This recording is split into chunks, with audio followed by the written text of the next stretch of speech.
again to another fresh edition of the program, The Bottom Line. And my name is Linford Goa. Tonight we're going to be here with full house of panelists, and we're also going to be here with a full house of information for you. And we invite you to be with us, our viewers, and also invite you to share the video as we go through the discussions. Um, Today is the 24th day of January 2023, the wonderful 2023 for Liberians. And we are inching onto October. And comes October, it's going to be the biggest event, the elections, to decide the fate of Liberians for the next 6 years, starting from 2024 to 2030 almost.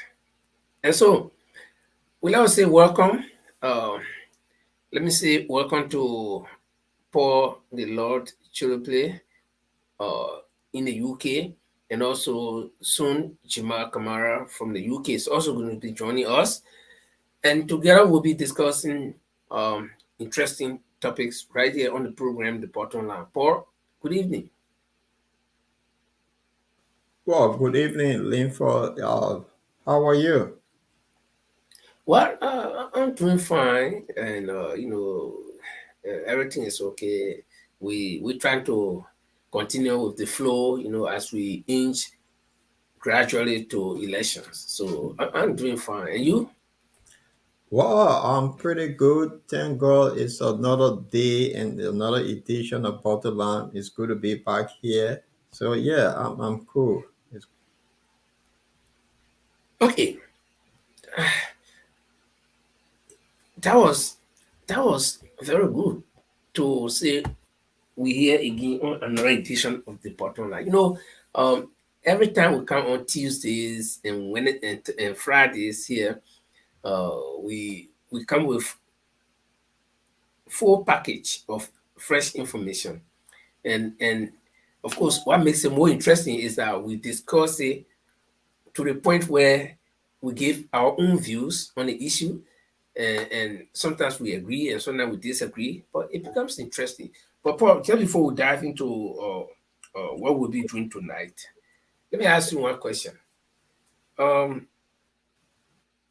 I heard that Manchester was defeated.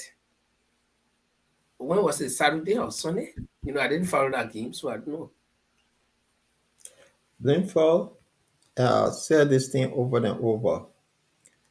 Arsenal, for some reason, when they signed Jesus Christ into that team, it became a different Arsenal.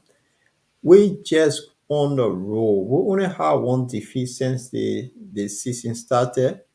And the team that beat us, we demolished them on Sunday and they taught them proper football. That's what happened. So this is So it was it was like a revenge, right? it was more than it was revenge, and then we taught them how to play football. So that was the beauty of the whole thing. We actually taught them how to play And football. when I saw the score line, it was like 2-3, and I said, "What?" So you mean okay? Anyway, but I think that's enough for the Arsenal Manchester team. We said we are at the top of the table, so every other discussion about any other team will be under the table. We are up there. But Paul, like I said, we're gonna have a full house tonight. So I think we need to let our viewers know some of the things that we'll be talking about, and then after that, we're gonna be taking an interlude of music, and then we'll come back to start the entire program. So let's just acquaint you with some of the things we'll be talking about tonight. Um, you know, President Josh Weah has been throwing some jabs at Mr. Cummings and calling him uh, a man who was mixing chemical at Coca-Cola, and so um, we'll be discussing that, and probably President Weah will need some education as to who Mr. Cummings was at Coca-Cola. He may be talking out of ignorance, so we'll be discussing that.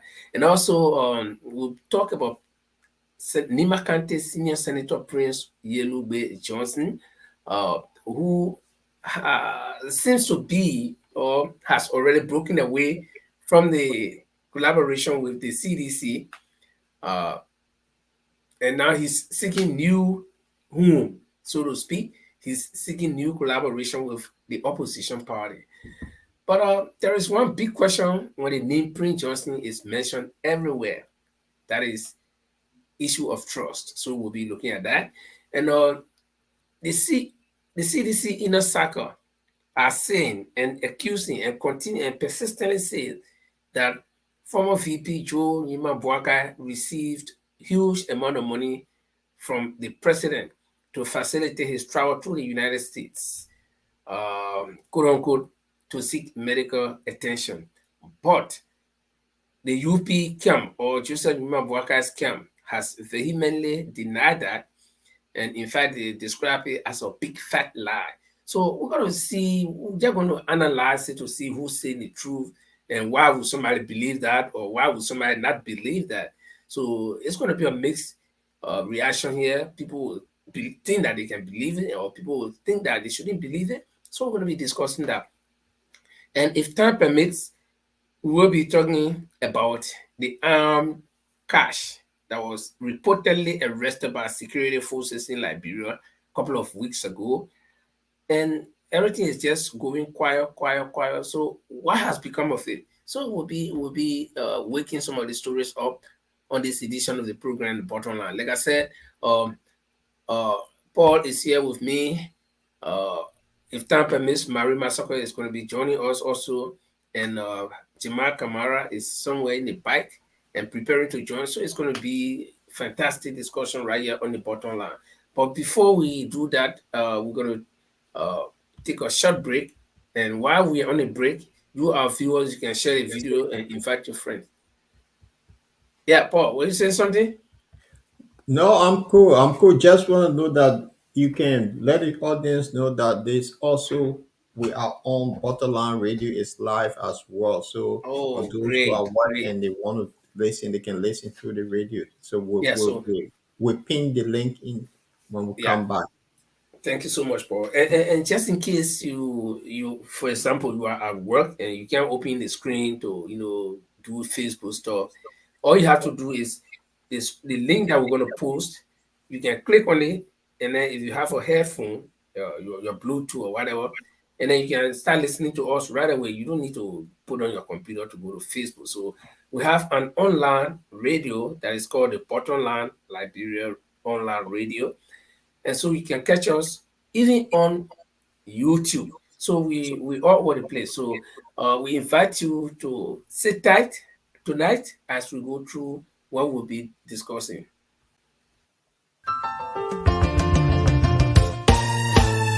My people, where you at? Where you at? Wake up from your slumber, stop sleeping. Wave your hands, wave your hands, wave your hands, wave your. Come on, come on, come on. I know you're sleeping now. You gotta wake up some more, yeah? Okay, let's go. The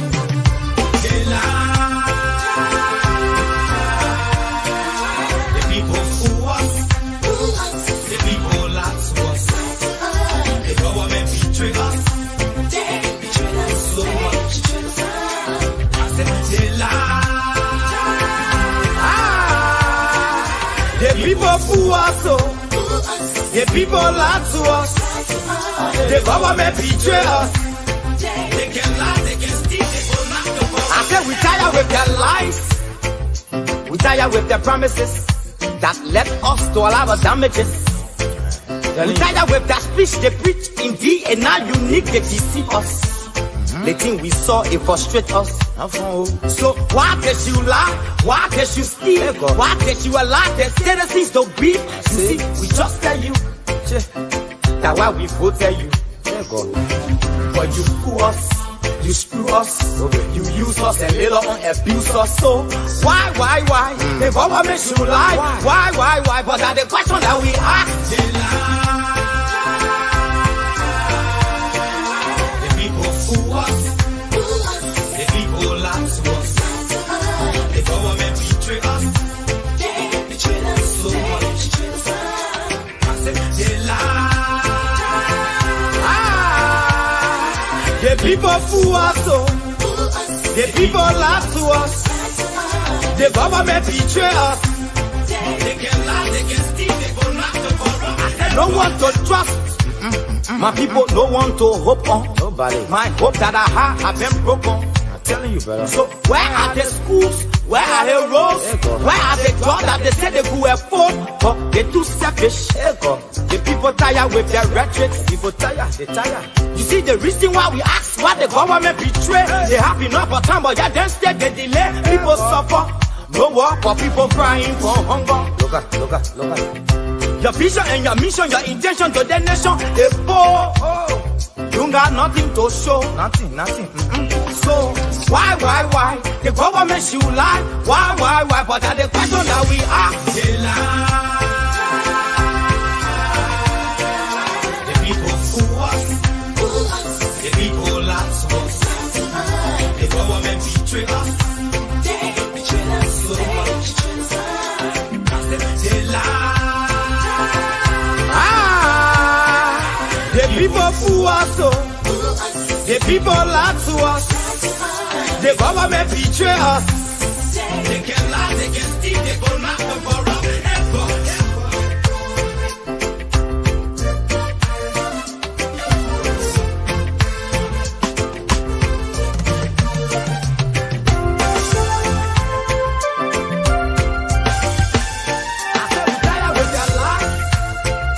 We tired with their promises that led us to all our damages.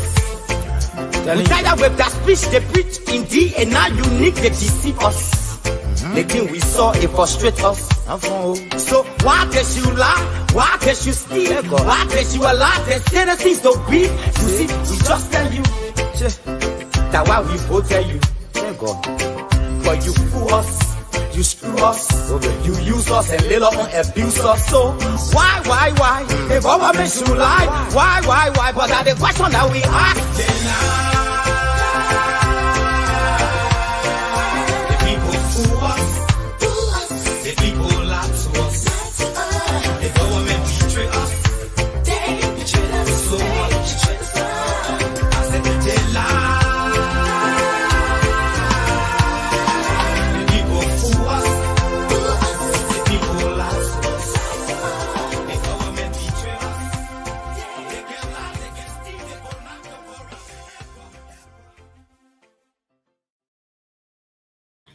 Okay, let's say welcome again. That was Titan J about the government's attitude. We're talking about the governments of Liberia, not one particular government. They lie, they betray the voters, they deceive them, and they do just about everything to demoralize the people that bring them to power, impoverish them, and make them to be beggars.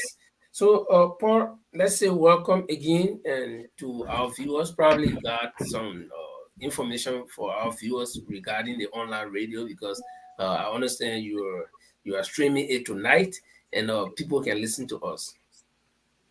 Yes, good evening. Yes, we are on the bottom line ready tonight is live. So if those who are work want to listen to follow us, they can join on this tonight. So yes, just to let you know, we are live. Okay, very good. Um,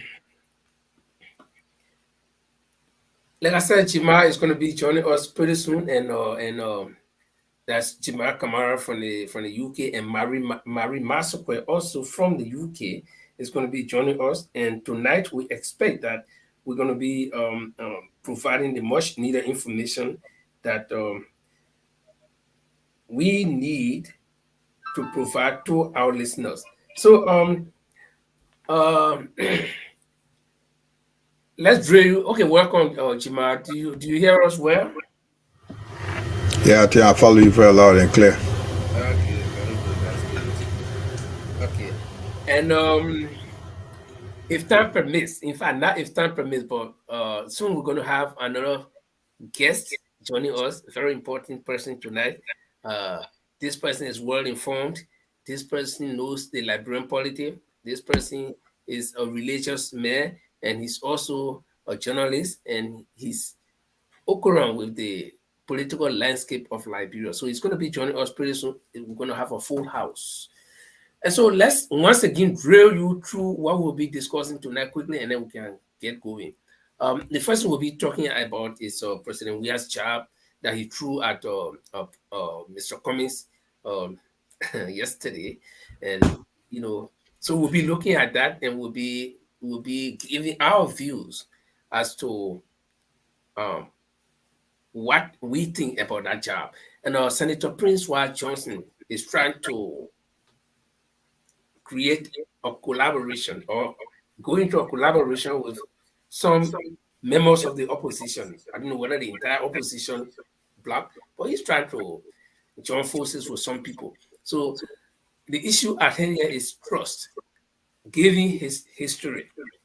So we'll also be looking at seditions saying that former VP Joe Boakai received huge sum of money from them in the tune of 75,000 United States dollars to seek medical attention in America. Whether it's true or not, will be putting it on the scale, on the public scale for the public to weigh it. And also the guns that were displayed by the Liberian National Police a couple of weeks ago that they reportedly seized from a container. And in fact, they gave names of people who they believe were connected to these arms and ammunition. What has become of them? Where are the arms? Who's in possession? Those are the questions that we'll be asking tonight. So again, welcome. Share the video to your contacts and let's get the show going. Guys, did any of you at any point, let's see if we can bring in Marie. I'm sure Marie is ready. Marie, do you hear us? Okay, you are muted. Just unmute yourself, Marie. Hey, you guys. Okay, very Hello. good. Hi, everyone. Yeah, how are you? Okay, Yeah, I'm okay. good. Oh, okay. So let us say welcome, Marie, and probably want to know how you doing. But I'm sure you're doing well. Yeah, I'm doing really well. I'm doing really well. I've been looking forward to the show, to be honest. Okay. And just before we proceed, I think somebody has some device on because we're hearing some little feedback. But guys, this is a question for you. Has any one of you heard what George Weah threw at Mr. Cummings, calling him a man who was mixing chemical at Coca-Cola? Did any of you hear anything like that? You want to expand on it? Oh, for you don't crack me. Oh, this is interesting. I think all something like that. So Uh, what we can do? If we to find a clip and then our listening audience can actually listen to it, then we can build up.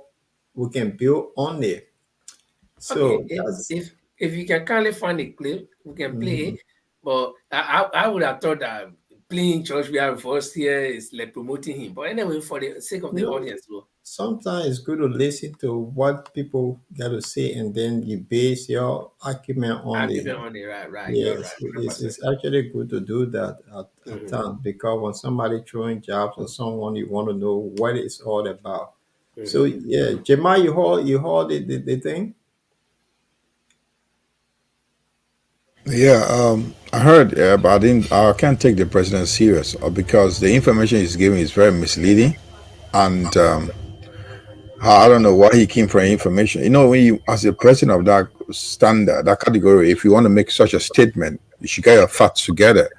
You look at comments that you were missing chemicals at Coca-Cola, and in fact, went to the extent of saying that what Coca-Cola is doing actually in Liberia right now, they don't. There's no Coca-Cola factory in Liberia as we speak. He failed to understand that it has to do with business. Coca-Cola is not going to Liberia because of Cummings. They go to Liberia because they have to solve some, you know, uh, business benefits. That's the reason Coca-Cola will move back to Liberia. They just have to make those decisions. Those are managerial decisions they make. It's not because Cummings was once the vice president of Coca-Cola, then Liberia has to go. He has to go and sit there if he's not making any money or any profit so far. So there are a few things I pick up from your comment was coming was some people here were missing chemical at Coca-Cola and they want to come here and tell us how to run this country. Some people they say the Coca, why Coca today? We don't have Coca in this country. Go to Coca factory, it's nothing. So like, if you want to throw jobs, you should get fast together. The people will look, take something into it. Well, I think when you get a video, we also like a role. Listeners or viewers will look at it and give their comments on them. Yeah, Okay, let's flow with this.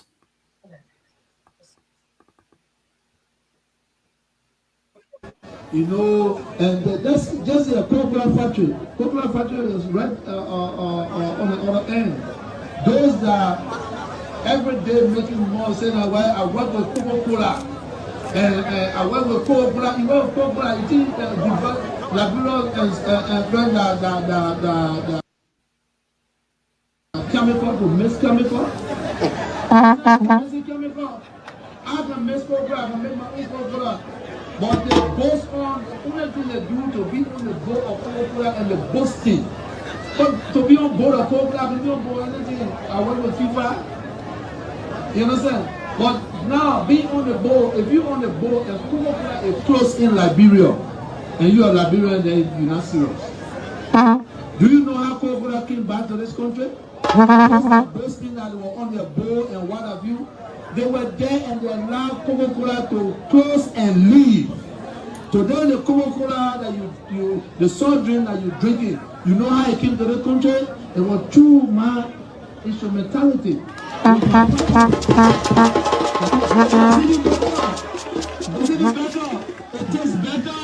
It tastes better than what they took for us.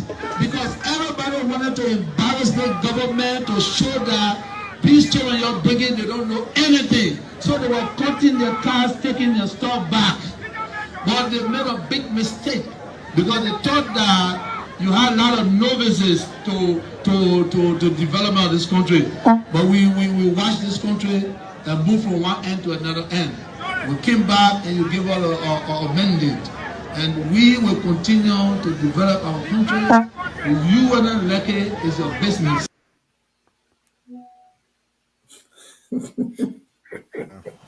We got a lot of novices to the development of this country. Okay, I will let you guys flow. Then I will take it lastly. But I would have loved that Gerard will be with us right now. Gerard, if you're listening, don't let us exhaust all of the important topic before you come, because I already sent you the link.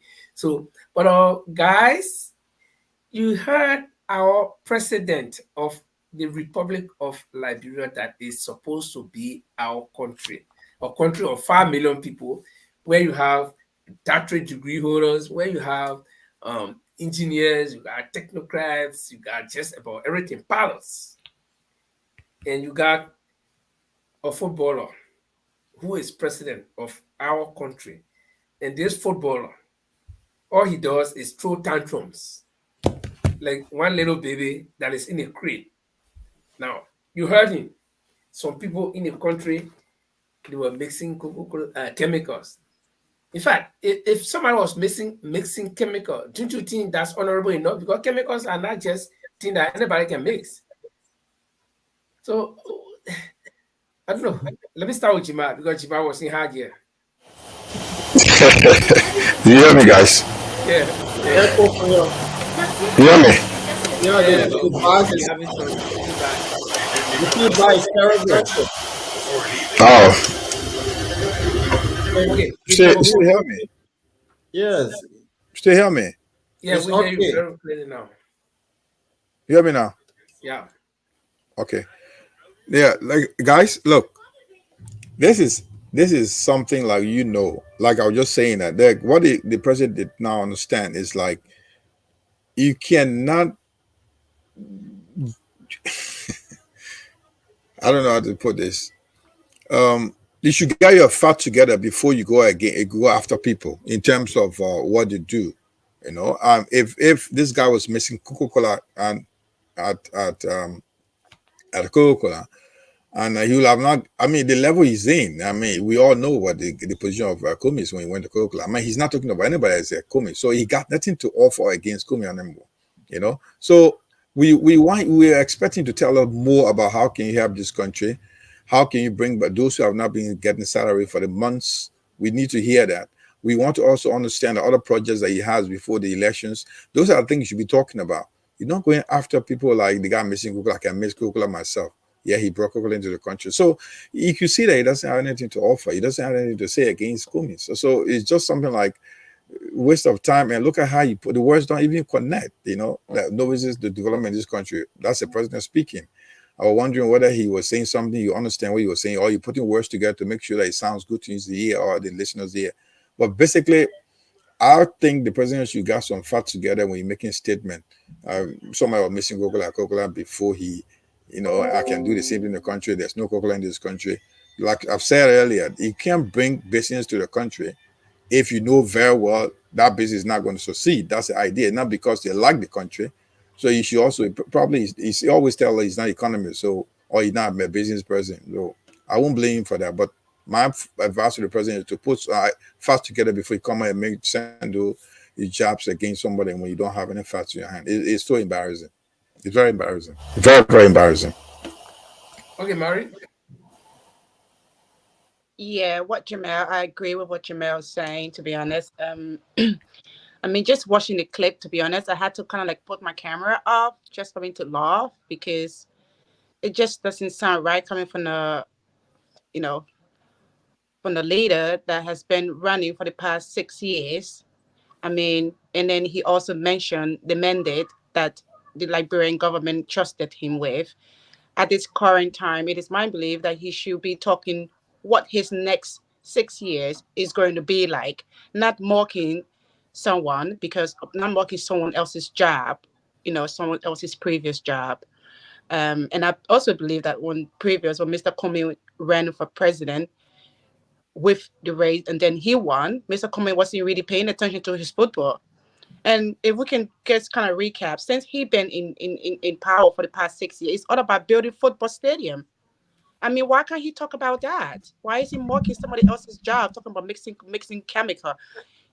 For sure, he knows how to mix chemical very well because he got a bunch of criminals, and I will say on this panel, he got a bunch of criminals in his government, so he definitely know how to mix chemical, and that's for sure, Josh Weah. You do know how to mix chemical because you got a bunch of criminals in your government that is mixing chemical already.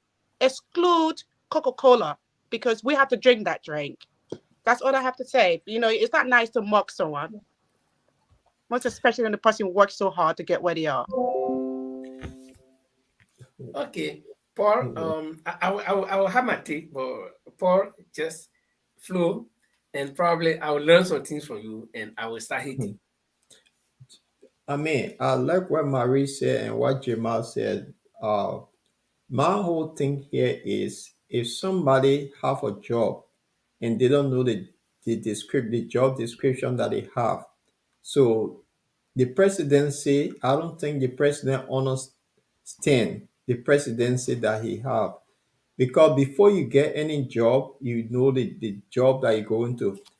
Somebody who became a chief executive of a corporation, that person is not in a factory mixing chemical, Mr. President.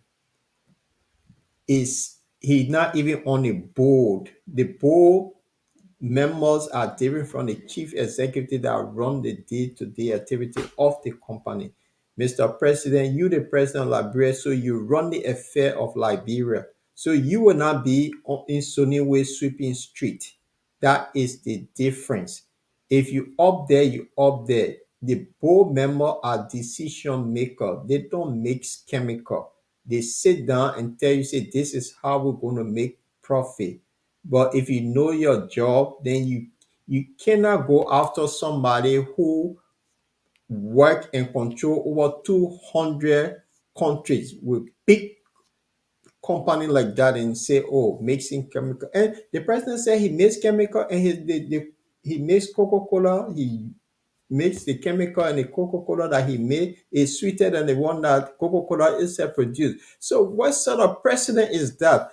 So I didn't know that if he makes in chemical, then why is he sitting now over there? He should be in Coca-Cola factory mixing and then he'll make a lot of money because it's all sweeter than Coca-Cola. So it's just complete nonsense from him. I don't think he understands the position he in. He understands his job description, and that's the bottom line. Okay, guys. let me give my little take. First, I'll start by saying this president knows that he's going to be retired in just matters of months. So he's like a drowning man who is going down the stream and he has no hope. So he will use any language, he will grab onto anything you gave him, and because he doesn't want to go down. And these are people who can, if you give them a chance, they'll resort to doing something bad and plunge the country into chaos. Because, I mean, the guy is so obsessed that elections are approaching. Let me tell you, listen to George Weah's tune in the last year, from last year until now, and compare it to when he first became president from 2018. So he felt that 6 years were everlasting. So he knows to throw the kind of tantrums. Okay, he was like, he's not even talking. He was relaxed. But now everything that comes from the guy's mouth is like a baby crying, or he's saying he abuse, trying to provoke somebody. But first and foremost, George Weah, you made some funny points. No sense in it. You said you are FIFA, you play for FIFA, and you are FIFA ambassador. You are working for FIFA. You said that. Now, the FIFA you work for, should somebody tell you that you are just taking football when you're ambassador of FIFA? Could we describe your position as just footballer? Okay, that's besides the point. Probably, George, you don't know. Coca-Cola is a special brand on earth. Nobody has ever duplicated Coca-Cola. Coca-Cola is the only one of, I think, if I'm not mistaken, the only beverage, okay, that non-alcoholic beverage that nobody can duplicate, because they have, I think, this secret menu that they have, okay. Coca-Cola is rather buying, or like you see, Fanta was established in another country, and Coca-Cola bought it. See, so for you to tell the public that you can make your own Coca-Cola, probably that at Jamaica Resort, and we know the kind of Coca-Cola you can make at Jamaica Resort that tastes sweeter than real Coca-Cola. You mix it with all the nyama thing that we know, bagwe, and the rest of it. So since you want to go low, we can help to describe the kind of Coca-Cola you make, Joshua. You make the kind of Coca-Cola that nobody on earth has ever tasted except you and your colleagues at Jamaica Resort. That's why when you come on the pulpit, you talk anything you want to. You don't even know that you're in church. You say anything. Okay? So, Joshua, we know the kind of Coca-Cola. It's true. Anybody can mix chemicals. So that's your chemical that you can mix. Okay. Then Joshua also alleges that the Coca-Cola people drinking in Liberian, he was brought in. How did he bring Coca-Cola? Because he makes it. So you see, this president, I think, he's losing grip on power. No, let me tell you, go back to Samuel do this. When he was losing grip on power, he could do anything. So Joshua is prepared to do anything. And it wouldn't be strange that Joshua will wake up one day and slap somebody around him or do something. Because the guy, he feels so uneasy, insecure, because he knows that he's not going to be around anymore. So he feels so insecure.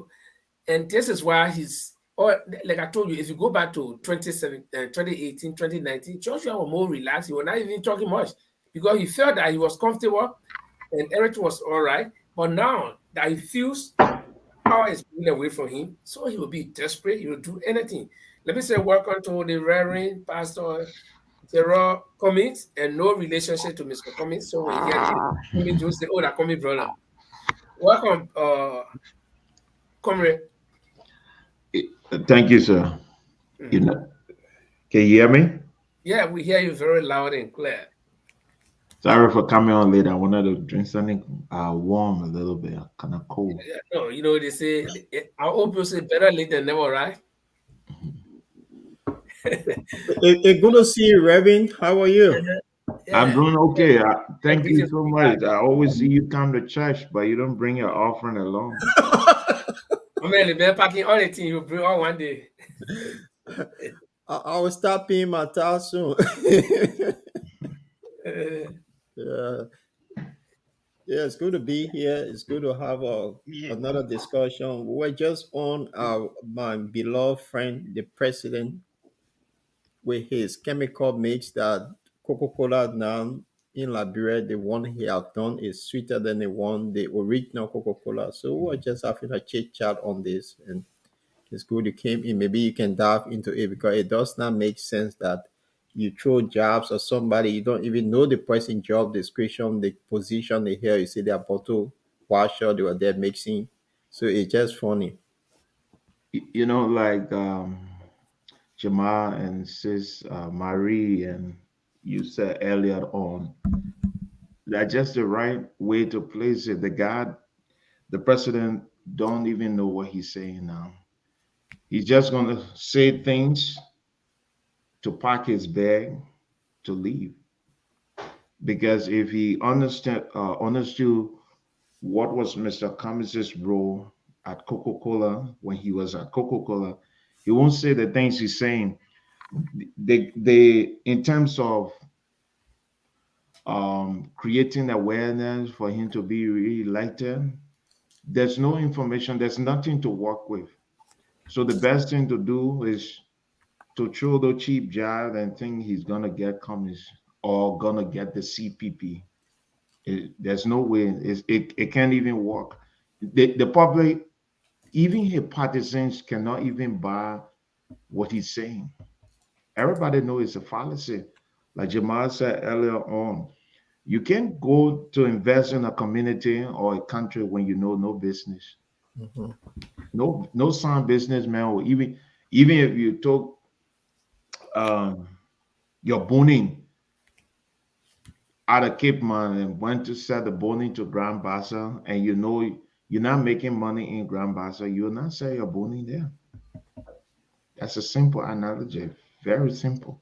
So he don't even know what he's saying.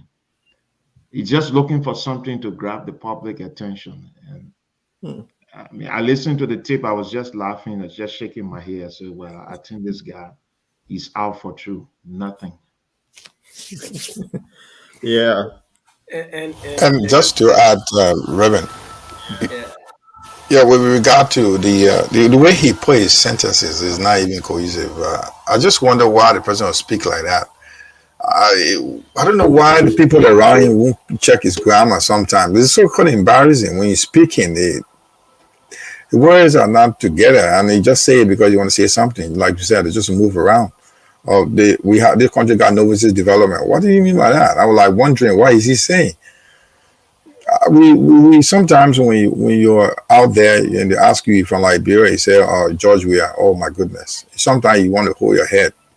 The kind of embarrassment we're going through right now, like we saw last week, we were playing the video about this gone Friday about the president of Cameroon, 90 years old man at the African summit. You saw that, Gerald. That Yeah, was more embarrassing stuff we went through again. This is what they're doing to us in Africa. Somebody want to die in jail, he want to get that kind of a state barrier. And he can retire and die. Right? If he doesn't want to, if you still want to enjoy that burial. But we are in an embarrassing situation. But the people in Liberia, they don't care. Whatever he says, they'll just take it and run with it. and Jamal, when you look at what the president said with Coca-Cola, it's like learn for you are right. I think it's like when he appeared on Radio Veritas, the early days of the 2005 election. President Weah going back to that day or those days when he couldn't even put his act together when he appeared on Radio Veritas. So it's just similar thing. You can tell that the guy is out of order. You can't tell what will come tomorrow. It tells you that Jamal, at during a real heated campaign or a debate, President Weah may likely not show up. And I don't think even his partisans are prepared to market him in the direction he's going, because he and Cummings in an exclusive interview, President Weah will be a flunky. Oh, that's for sure. That's for sure. And Gerald, that's for sure. Come an example. Look what he did onto the war stage at the General Assembly. So, Over the years, 6 years, Gerald, you've been you're a journalist before you left Liberia. This guy's been cheated by his people. He's been cheated. He's not been having major interview. He now have a press conference where you sit for Liberian face him have a daily press conference. Like it's always staged managed where you have questions be reviewed before you come to asking like all the international journalists before they always giving 2 3 weeks to review the questions. I mean before you answer them. That's how you've been treated. 6 years as president. So what do you expect to have a debate with a presidential candidate? That's out of the question. He never had one before. He's not going to have one. So for sure, he's not going to have one. You know who he is. He doesn't have anything in his bag. He's empty. He's an empty vessel. And those of you who know George Weah and people who know him, I had a privilege on my own podcast to talk to this guy, Michael Abraham Ellis. And the guy myself, we did this one-on-one. I did this one-on-one interview with him, and he went into George Weah's youthful days when they all used to sleep in the same bed, in the same room, and mix a gari together. And the guy tells me that we always had this problem with coordination. His thoughts are not coordinated. He'll be talking one thing, all of a sudden, then he'll switch to the other one. And then when you laugh at him or you try to tell some man, you're saying that, then he get mad with you. The first thing is he feels very inferior to people around him. And that's why he will want to surround himself with people who will hail him, whether he's making error. Nobody. I heard Jima say, whether the people around him cannot try to advise him or his sentence. If you do that to George Weah, according to what I've heard from people that he grew up with, you will become his enemy. That my man, you want to show me that you know I don't know anything that you know more than me, and that's what George Weah hates. He hates for people to correct him. He hates for people to overshadow him. He should always be the one. So the people around him now, they know they are working for money. They getting what they want. So they let a guy go. Whether the story about the emperor who was naked, let him go. Whether Jetta and say you are well dressed and let him go, the public will judge him. So I think the public is getting to know this guy.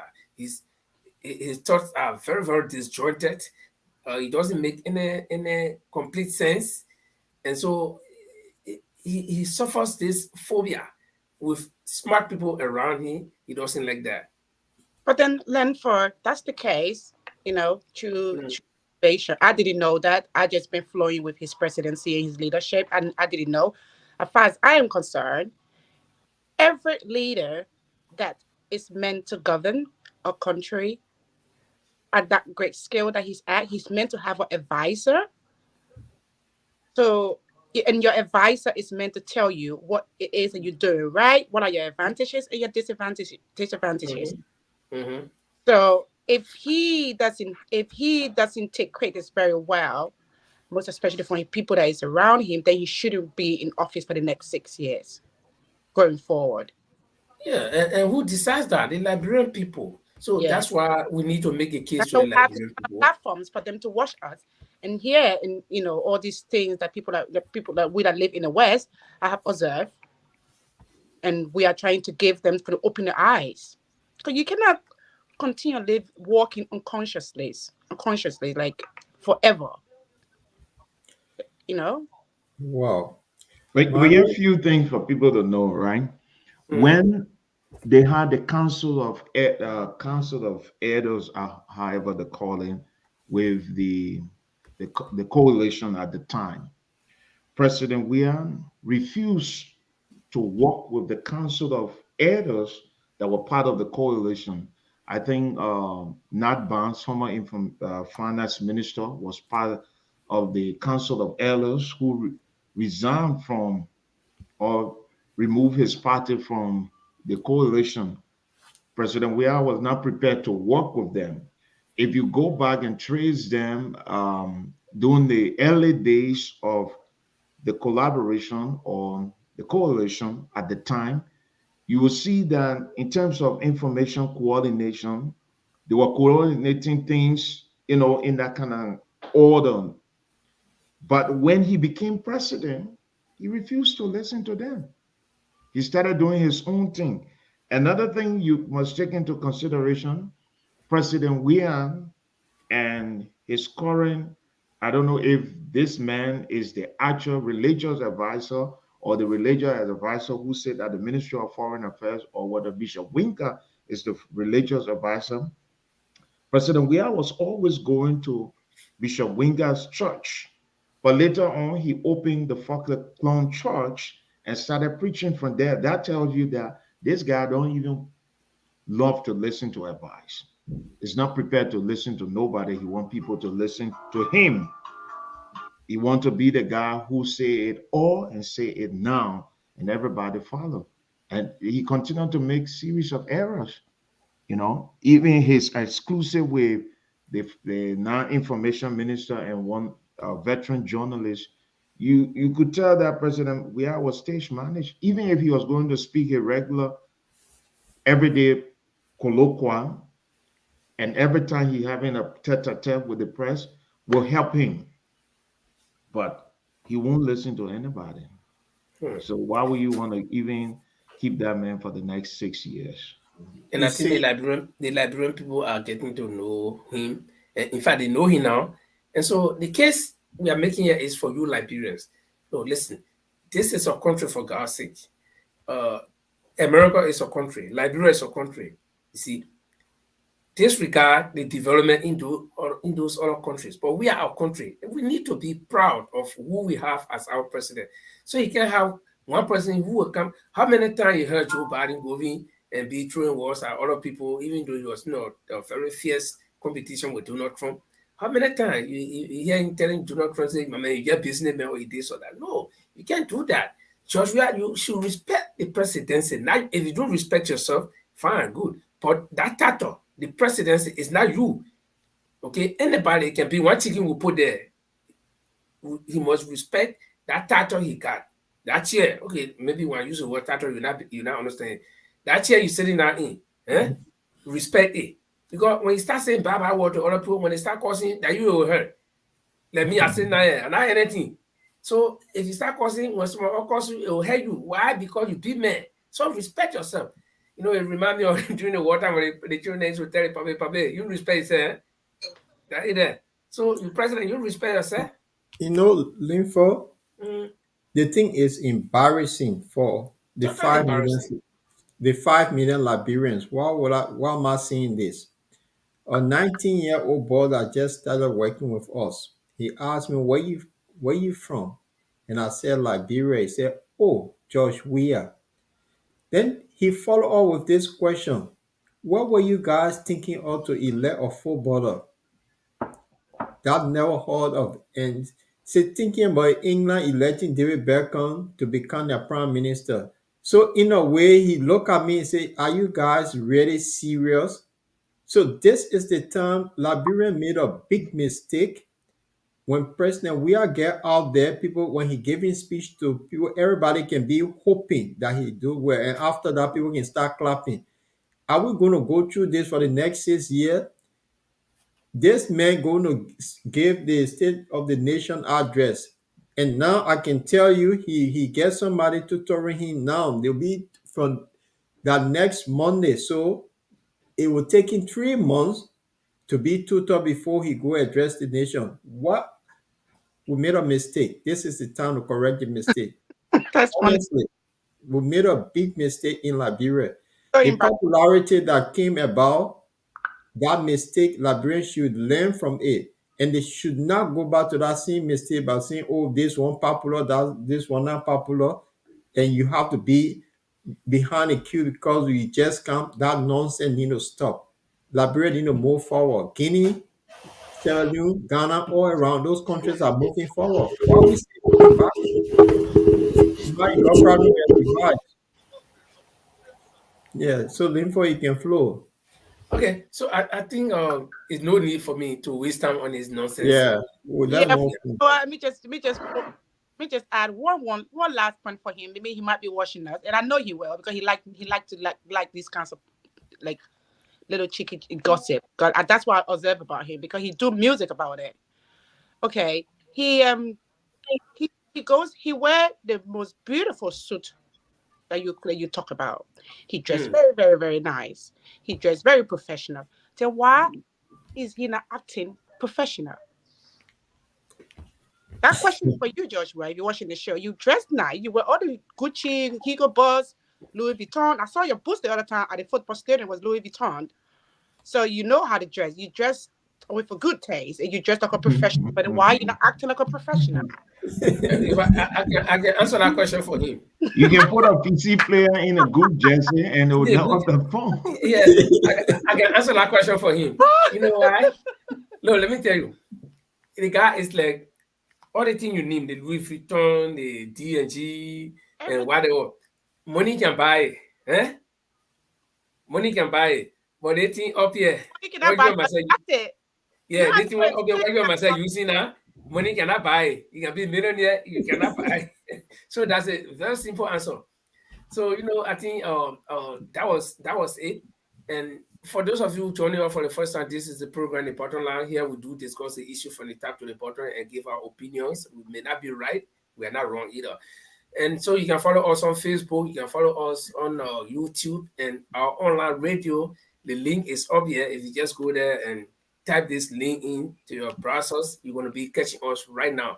Probably you are at work and you cannot open your computer, but you can listen to your headphone and follow us directly here on the bottom line. Again, we have a host of panelists here. Jamal Kamara is in the UK, Paul Lilotri is there, and Marie is also in the UK. I mean, no one from the Norway. And our guest host is Mr. Gerald Cummings from the United States of America. And so let's transition, guys. There is a big name in Liberian politics, and that name we all know it comes from way back during the war days, and that name continued to come forward, making impact on the lives of Liberians, whether positively or negatively. But he has served as senator for, I think, complete 2 terms or 3 terms. I have not been following him. But his Nimakante Senior Senator Prince Y. Johnson, former leader of a rebel RNPFL, and now Prince Johnson is in a collaboration from the past elections, 2017 election. He was in a collaboration with the CDC, or he is in a collaboration with the CDC because when he first ran, he did not win. So he decided to go as senator instead of going as president. And so he joined the CDC to form that big collaboration. Now, they won. So Prince Johnson is a senator right now on the ticket of the collaboration. But now, of late, that marriage is turning sour. Everything is not flowery. And Prince Johnson now says that he wants to leave the collaboration. In fact, he has been threatening the president, according to news, called him to a meeting. He refused to stay in that meeting because, according to him, Prince Johnson, there were certain people in the meeting that he didn't want to see or talk to. And so he's seeking new collaboration. That does not matter. This is political season. But the question that anybody or all of the political parties want to ask themselves is, can we trust this man? Guys, your take. Maybe we'll do the honorable thing to start with Gerard, because Gerard is our host, is our guest here. So Gerard, you should know his name, Prince Y. Johnson. Can he be trusted? Not at all. Hmm. The answer is no. I sometimes every time people talk about Senator Johnson, I like to go back to the conversation or the meeting that was held at the Barclay Training Center with that of the late President Samuel Kanyando and Hmm. Prince Johnson. The level of inconsistency. I- If you and myself had an agreement, even if I was at the port, let's keep that mutual understanding. Let's keep the discussion, or let's keep a discussion that I'm in your terrain. Protect me, because when you came to me, I I had protect an you. opportunity to destroy you, but I never did. So he never kept his promise Hmm. then. Okay? Go back to 2005 election. 2005 election, he was playing first with the Unity Party. when the Unity Party failed to endorse his a candidacy in Nima County, Senator Johnson started playing with Joshua. The same Joshua. He got money from them, and I think a pickup or so, and conflict broke out between them. And I remember vividly he said, if you people say I owe your money, you come to Nima County for your money and the pickup. The President Weah, or not then Ambassador Weah, never said anything about it. He started using the tactics of ethnicity, how President Weah want to prosecute him when he become president. Okay, let's fast forward. The same Senator Johnson said that if calling him for if President Weah becomes president, he was going to, I mean, we will go to war. You go to war, yeah.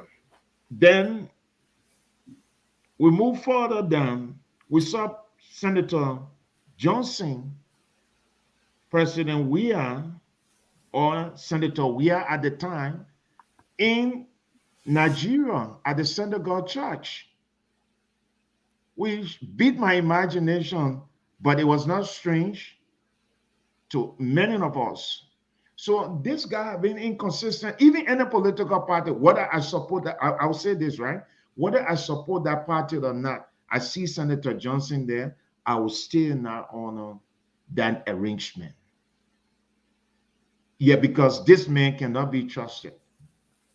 This man has a serious track record when it comes to trust. He's inconsistent.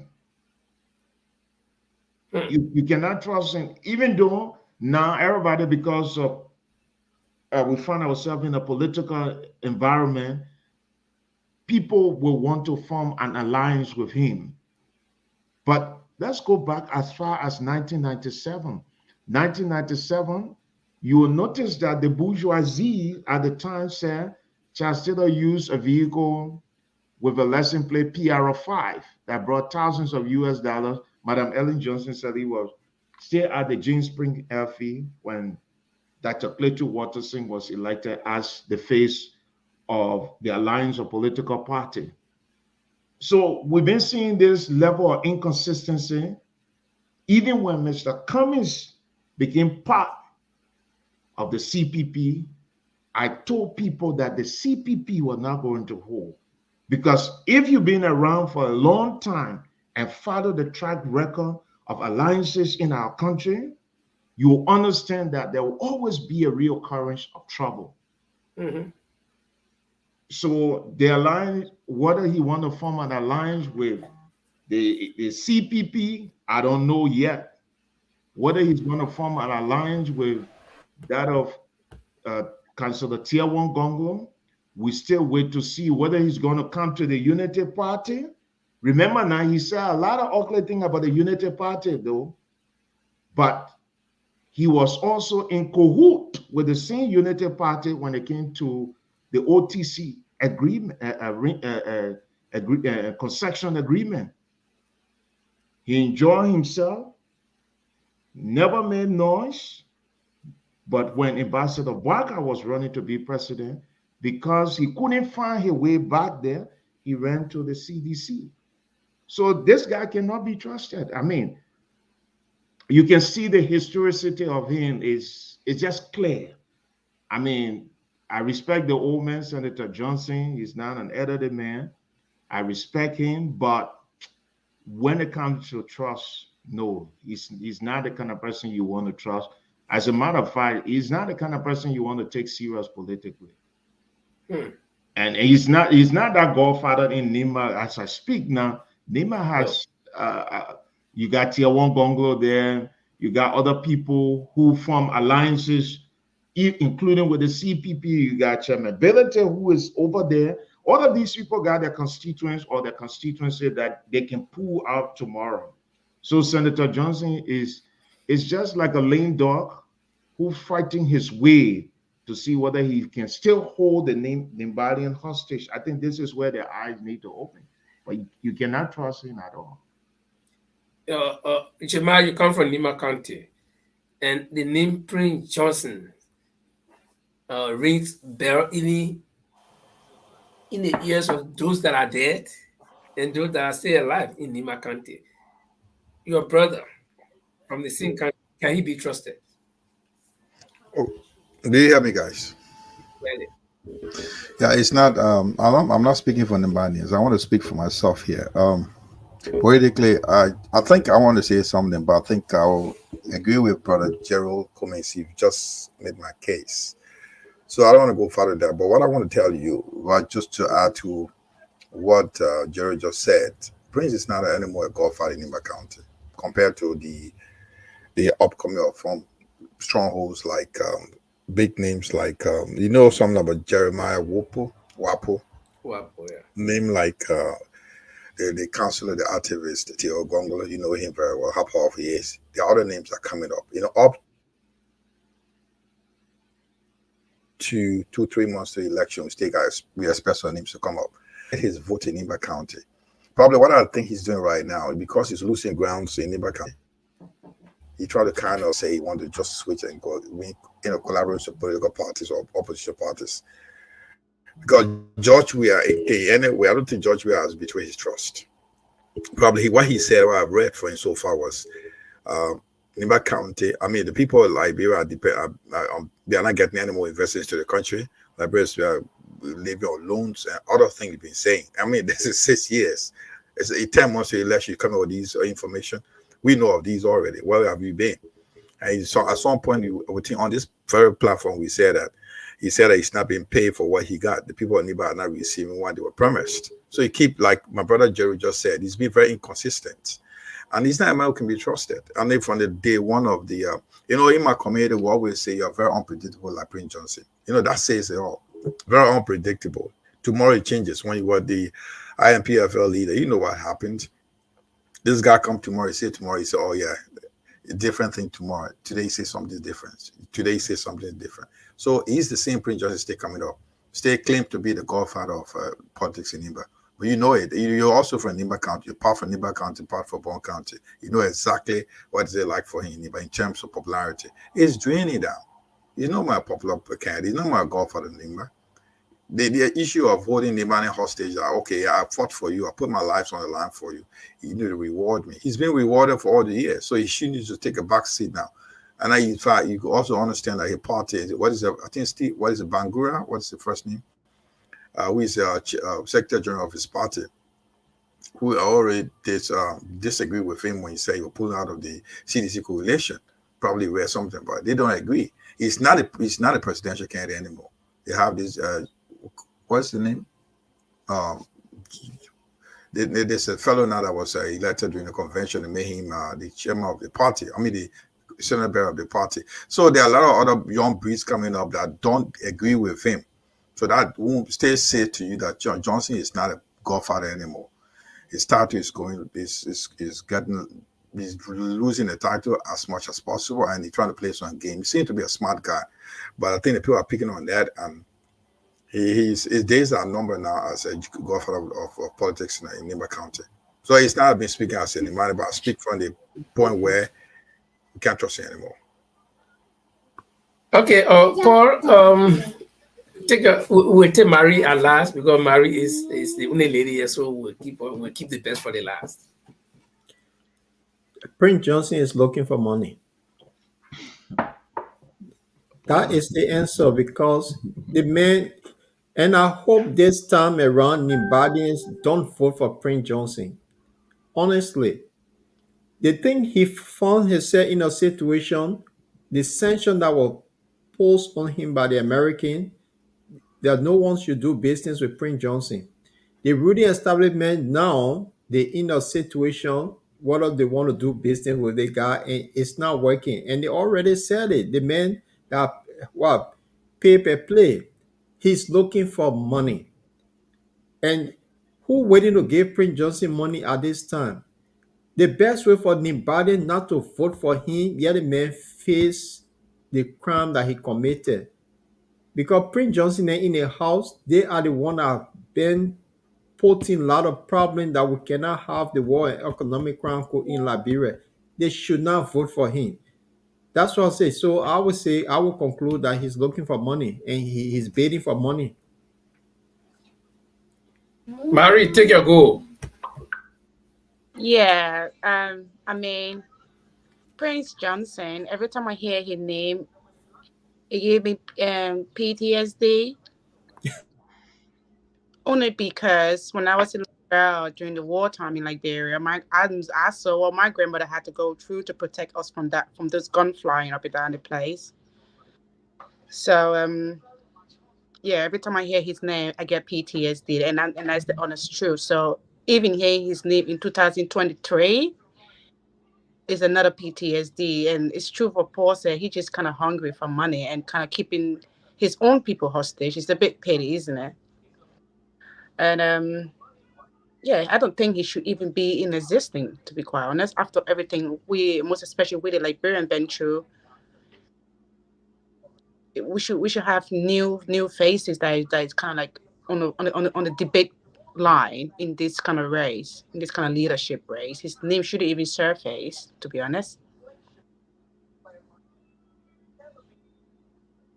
I don't know if I said it right thing because yeah, like I said, it just giving to be honest, and I just don't want to go in that much details because no, I don't think no, he cannot be trusted on zero ground. Okay, fair enough. Let me just give my take, and then we can close the curtain on the Prince Johnson thing. You know, like Gerard said, let's go into some short history about Prince Johnson. I've listened to Prince Johnson's testimony at the TRC. It's full of lies. He creates a scenario and make things to suit his interest, that he had a grenade, and when he opened a grenade, he was in the water. When you open a grenade, all the people he drop a grenade in the water. Grenade, when you open it, you drop it will explode. But you open a grenade and drop it, then all the people escape from the water, and then he will manage to get down and run. But that's besides the point. He's a military man. He's also create some scene. Prince Johnson became the most feared person when the MPFL was coming, simply because of his sin tactics of lying and doing all these things. So Prince Johnson came with the MPFL. Because of this saying you cannot trust him, he managed to break away from the MPFL and he formed the RNPFL. If you ask him, he will not give any reason. I was among 5 journalists that left Greater Liberia to visit Prince Johnson base 2 different times in 1992. We asked Prince Johnson what happened. He only said that my Nima people were running propaganda between me and my father. But when you go by, you tell my father, say, I still love him. So this guy cannot be trusted. That's the bottom line. And what Gerard recounted between he and Doe. When Prince Johnson went to the barrel, don't you think that Doe and Doe with all his things, but Doe kept his side of the agreement that Prince Johnson went to the barrel and all these people were there. People who Prince Johnson had killed their people. They were there. They wanted to catch him. Doe said, no, you'll leave this man. So Prince Johnson, why, even if you caught Doe at the free port, why couldn't let him be alive? Yeah? Why couldn't hold him as war prisoner? Because Doe did not go to to the free port to go for a war. He was rather escaping. So if you grab an escapee in war under the Geneva Convention, that person becomes prisoner of war and you cannot harm them as long as they surrender to you. But Prince Johnson, the bottom line is that he cannot be trusted. Now, Gerard also recounted some of his political affiliations from 2005 all the way. So he had been joining one party, so now thrice, and he's looking for, the greener pasture. That's why Paul put everything in a nutshell and said he's looking for money. And guess what? Why was Prince Johnson sanctioned by the Magnitsky? One of his crimes is what? Pay for play. So he got a group of Lima people that support him. So he carries them around like items to sell them to political parties. So if you give me money, my people will vote for you. And what are the Nehemiahs actually getting from this trade? He's trading them, but they don't get anything. He rather build university in his own name as his retirement package that he will enjoy. And Nehemiah, when you send your children to that university, you will pay, you will buy books. Okay? But the man is using you to get money on your back. Now, another important thing that I think Jima mentioned was the the sanction that is on Prince Johnson is pinching him. Because one of the things that go with the sanction is that you'll be isolated. Okay, nobody's supposed to do business with you. Okay, so he's now in the CDC. The question is the CDC willing to risk its political future by continuing to do business with Prince Johnson? Some level-headed people in CDC will say no, we cannot. And so Prince Johnson, he tried to be smart. He wants to be the one to blow alarm first and say, well, I will leave because all the collaboration, the thing we agree on, you didn't do it for all. You know that they gave you one ministry, and that ministry, how long it been? 5 years. Why you didn't complain? Only time for election. When you know, because CDC were coming to drop him, okay? Or probably use him to get vote and drop him. So he knows. That's why he's blowing the alarm right now. But the question now is, who's going to take him?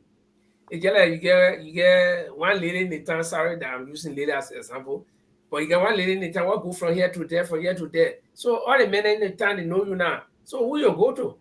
You see? So that's the situation Prince Johnson is facing, and he's looking for money. But the man, nobody know what discussion he and Mr. Cummings had. Mr. Cummings donated some money to his university. He came and put in the public and start buying muffin Mr. Cummings. So who now? Who in that right mind? Now tell me, even though this is political serious period, people looking for votes, but I don't think the political parties or individuals will look for the vote at their own detriment or at the risk of their own character. So Prince Johnson, your loan will be on your head, you'll carry around for long. Somebody will pick you up though, but it has to be on condition. So I don't know if anybody has anything else to say. We can close the curtain on Prince Johnson thing and go around because he's not looking for money. But nobody knows how he's going to get that money. He not do kakai on the water side road. Now Can I it's say difficult something? to go in water side. Can I say something quickly? Yeah, sure, bro. Yeah, just so you mentioned Mr. Cummings, when Mr. Cummings contributed some money to his school, he said he was on the pulpit. He said he went to his church. He said he was talking about he was still running this negative gay thing about Mr. Cummings. He said Mr. Cummings said he believed in gay rights, but he took his money from him. So you see the contradiction there. You see what he's saying? Oh, I don't want the man to be kind. He's a gay. He believes in gay rights. I don't want the country to sport, children to the sport. But hey, if it is so, you took money from the man. Yeah, you took money from the man. So, but the man gave you money. Yeah, he gave me money. It was a material gesture he made, but he took money. So what Paul was saying, this guy is just a greedy old man, and that sanction going to help. That sanction going to drain him down. Because what deal he's looking for right now, I will tell you. I can just tell you exactly what he's trying to do. Tell whoever is coming to power, whether you tell, look, I will support you, but let's keep that sanction thing out of the table. We shouldn't discuss it because when that sanction you see what happened to our old man. What's the old man name from Cape Mount? Old man Vanish Sharma, Councillor Vanish Sharma. The sanctions. What happened to other people that have been sanctioned? He's being in the limelight because he managing to play the political game, like what Brother Jero have been saying, so he can survive. He got some money still hanging around. So he in retirement, he want to enjoy his retirement, but he's in his 70. The old, Prince Johnson is in his 70 right now, and he's trying to play that game, and he's not even running anymore. He may not even win the next election. So why he'll be a fate? He may be dragged to court, to that war crime court, which he's trying to stop. So Johnson is want money. He want to survive. He want to play the game, and like you said, everybody knows his character, what kind of person he is. He never be trusted from the start of the game. And if anybody put trust in you, but now they are withdrawing that trust. And I can tell you, about 80 to 90% of the miners have withdrawn that trust for Johnson. And looking at the new breed, like the Tiawo, the Wapo, the other groups that are coming up, those are generation the miners are looking up right now. They push their kids forward, not Johnson anymore. He has lied to them for so long. And can you imagine he and Taiwan Gonglo, Councillor Gonglo cannot move from here there because he knows that Councillor Gonglo is a lawyer, and if he wins, he will push this war crime school. So he will not support him. He will not support Councillor Gonglo. So what he wants to do, he's featuring this uh uh uh his name just came to my mind. This guy now after he turned over the standard bearership to Jeremiah. He's called Jeremiah Kun. Okay, Jeremiah. Mhm. yeah, to Jeremiah Kun. So he want to hide behind Jeremiah Kun and push Jeremiah Kun. But what he fails to realize is that Jeremiah Kun too is ambitious. And tomorrow he will fall on with Jeremiah Kun and mark what I'm telling you now. Prince Johnson and Jeremiah Kun will not move from here there because he knows that Jeremiah Kun has a brighter future than him and he's much younger. And Jeremiah Kun would not want to tint his own record for Prince Justin's sake. So they're not going to go anywhere. So I think we can close the curtain on that, except one of you have anything to say. But I think that Prince Justin Low will be on here. It's just like you carry ugly goose in the market, while people get a fresh bony, then you get one ratting bony on your head when they fly following.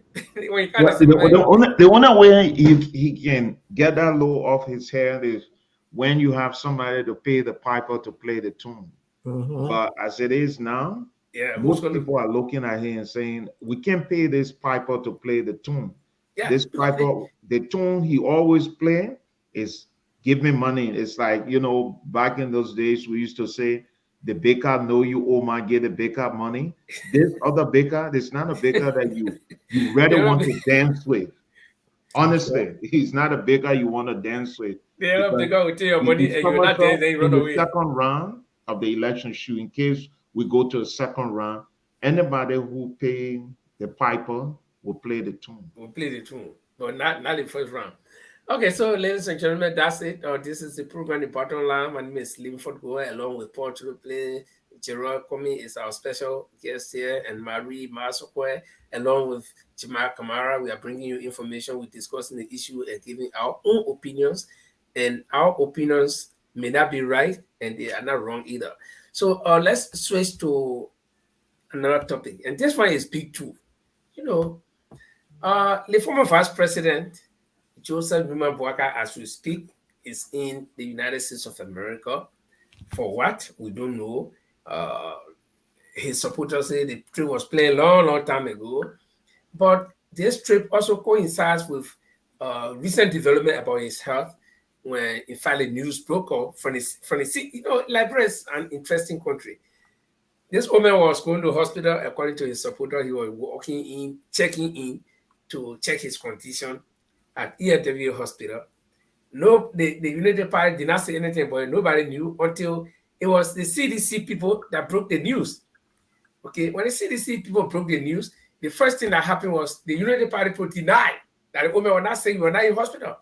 Then after a few days, we actually got to know that the woman was at the hospital. Then they said, "Now, no, you were not saying, but he got walk there to go check himself, which is a normal routine. Or myself, if I want to go to the hospital tomorrow, I'll go." Okay, but then the woman, while he was there, news came. While he was staying in Liberia, news came that the government, the CDC government, have promised or agreed, or the president has said that he wanted to give him some money. And he said, no. The United Party people said, no, they don't want any money from him. In fact, it's a lie that the government contacted him to give his family money or him money. All kind of story. And the thing here is that the government itself has not come out with any official statement, but what we're hearing are just from surrogates of the government. Okay. Now, the old man went to America, right? He's in America now. But the latest news is that the government actually, according to citizens, the government actually gave the old man 75,000 United States dollars when the government cannot even pay its workers. The government is owing a lot of arrears. There's certain things the government cannot just do now because of the old song, no money. So the question is, did the government really give the old man money? And then his people are saying that it's a blatant lie, big fat lie. So who's talking the truth here?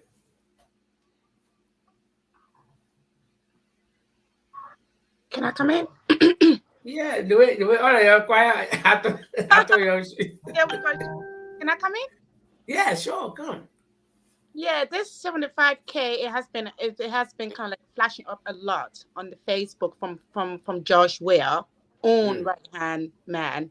Apparent he called himself the bag man for Josh mm. Weah. I think it got Sekou, Carrasco. yeah, Sekou Kalasco. He's been putting it on his profile. 75K with Isai. 75K with Isai. And then after a couple of days, if you check on the Facebook again, you see Mr. JNB in America with what's the gentleman's name again? Henry Costa Costa. at the airport. And then today I saw JNB in America at Henry Costa's home with Henry Costa's little baby. So what game are these people actually playing with us citizens of Liberia? We are the young generation. I would say that, not excluding the young one that's behind, below the 20s and 18s, and the teenager, me being the 30s. I would say we're the young generation growing up, right? So we're looking up to our leaders. So what I'm seeing is that they're making fun, like they are mocking Liberia, because Mm. if you calling yourself the president bag man, like you hold the president's bag, you're the right hand man for the president, and then you coming on social media advertising that the president has the president has been generous enough to render is to extend his hand to you know his rivalry, and giving his rivalry 75K for medical treatment. It's on Facebook. He put that there on Facebook. So Yeah, but he could be doing it for political point though. That the president is doing good for his, even though GMB is running against the president, but the president is still generous to him, and then that could win sympathy, probably. well, yeah, that's what they're trying to put across, but it is still my belief that they're trying to make fun out of the Liberians, because if the president did give him 75K, then it wasn't done from the heart, because we ain't supposed to know about it. That was going to be a private deal, isn't it? That's why I Hey, believe you it got may a point. be between two of them. Not it may be public lies. We understand the three candidates running for the house, they are public domain. We understand that, but certain things meant to be a bit, most especially when it comes to someone's health, a little bit private. You Hmm. know. So who can we believe right now? Because Mr. JMB can come and say no, they didn't give me um um on a debate panel between the three of them. He can say no, you didn't give me 75K, and then Josh Beck can say yes, I did give you 75K. We don't like we're just standing there now because with Liberians are very very sympathetic. Like they are very very good. They got very very soft heart. So once it comes towards like illness, they're so sympathetic, like, oh my God, oh my God. So they want to be running that. It's true what you're saying, Line for. It's a trick because Joshua is trying to win people over. So I don't know who to believe. I don't know. I cannot believe JNB. I cannot believe Joshua either. Hmm. It, Oh, I it see. Can I, I just, see. I hear you can I taking say deep something? breath. Jamal, Hello? Yes. Can I Jamal, come in? Okay, okay. Jamal, Learn for again. You Jamal, see before matter you come law. here, I know you're going to learn Uh, how on this. Can you see matter law? no. Oh yeah. What he on? He's somewhere in here.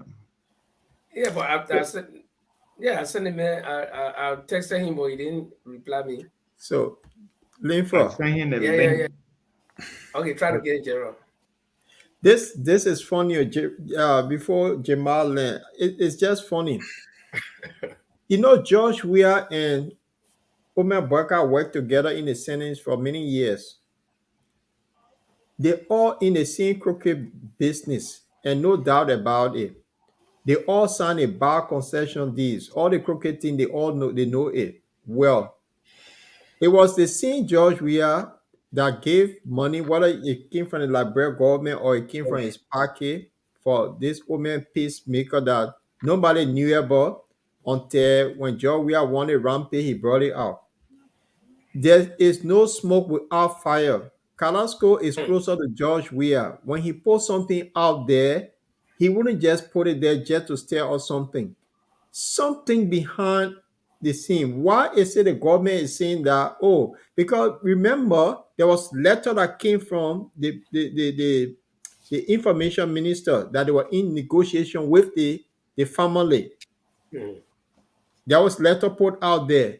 So when Carrasco come and post something, say 75K, there is no smoke with Alpha. Something behind it until the government can come and deny it, until the GMB can deny it. Something is smoking there. And that's what I want to say. But something else, and I want Jerome and Jamal to get into this. The old man, before he left, there was an allegation made by one of Mm. his strong steward, advocate Henry Costa, that let me play this and then you can put all together, please. If you give me the this is interesting.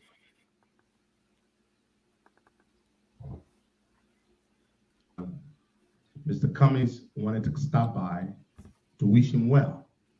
And so JNB said, well, uh, Henry, he called and I said, yeah, sure, let Cummings come. And so Cummings stopped by and greeted JMB. The meeting lasted for no more than 20 minutes. It was finished, 20, 25 minutes at most. That's what it was. It was a courtesy call. And then Mr. Cummings left. And of course, Mr. Snetter, Charles Snetter sent me those photographs and I posted them on Facebook. And that's what happened. Right. Henry Costa giving GMB the go ahead to accept Mr. Cummings' visit. This I just want you guys to tie into this before he went to the state, and you can bring the money business inside and this courtesy call that Mr. Cummings made, but Henry GMB have to seek Henry Costa approval. Let me weigh in on something here. You know, Gerald, be the last on this for me, please.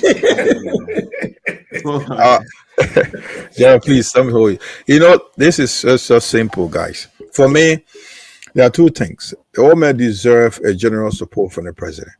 For me, straight up. He's an old state man. If the president gives him any support, financial help, fine, take it.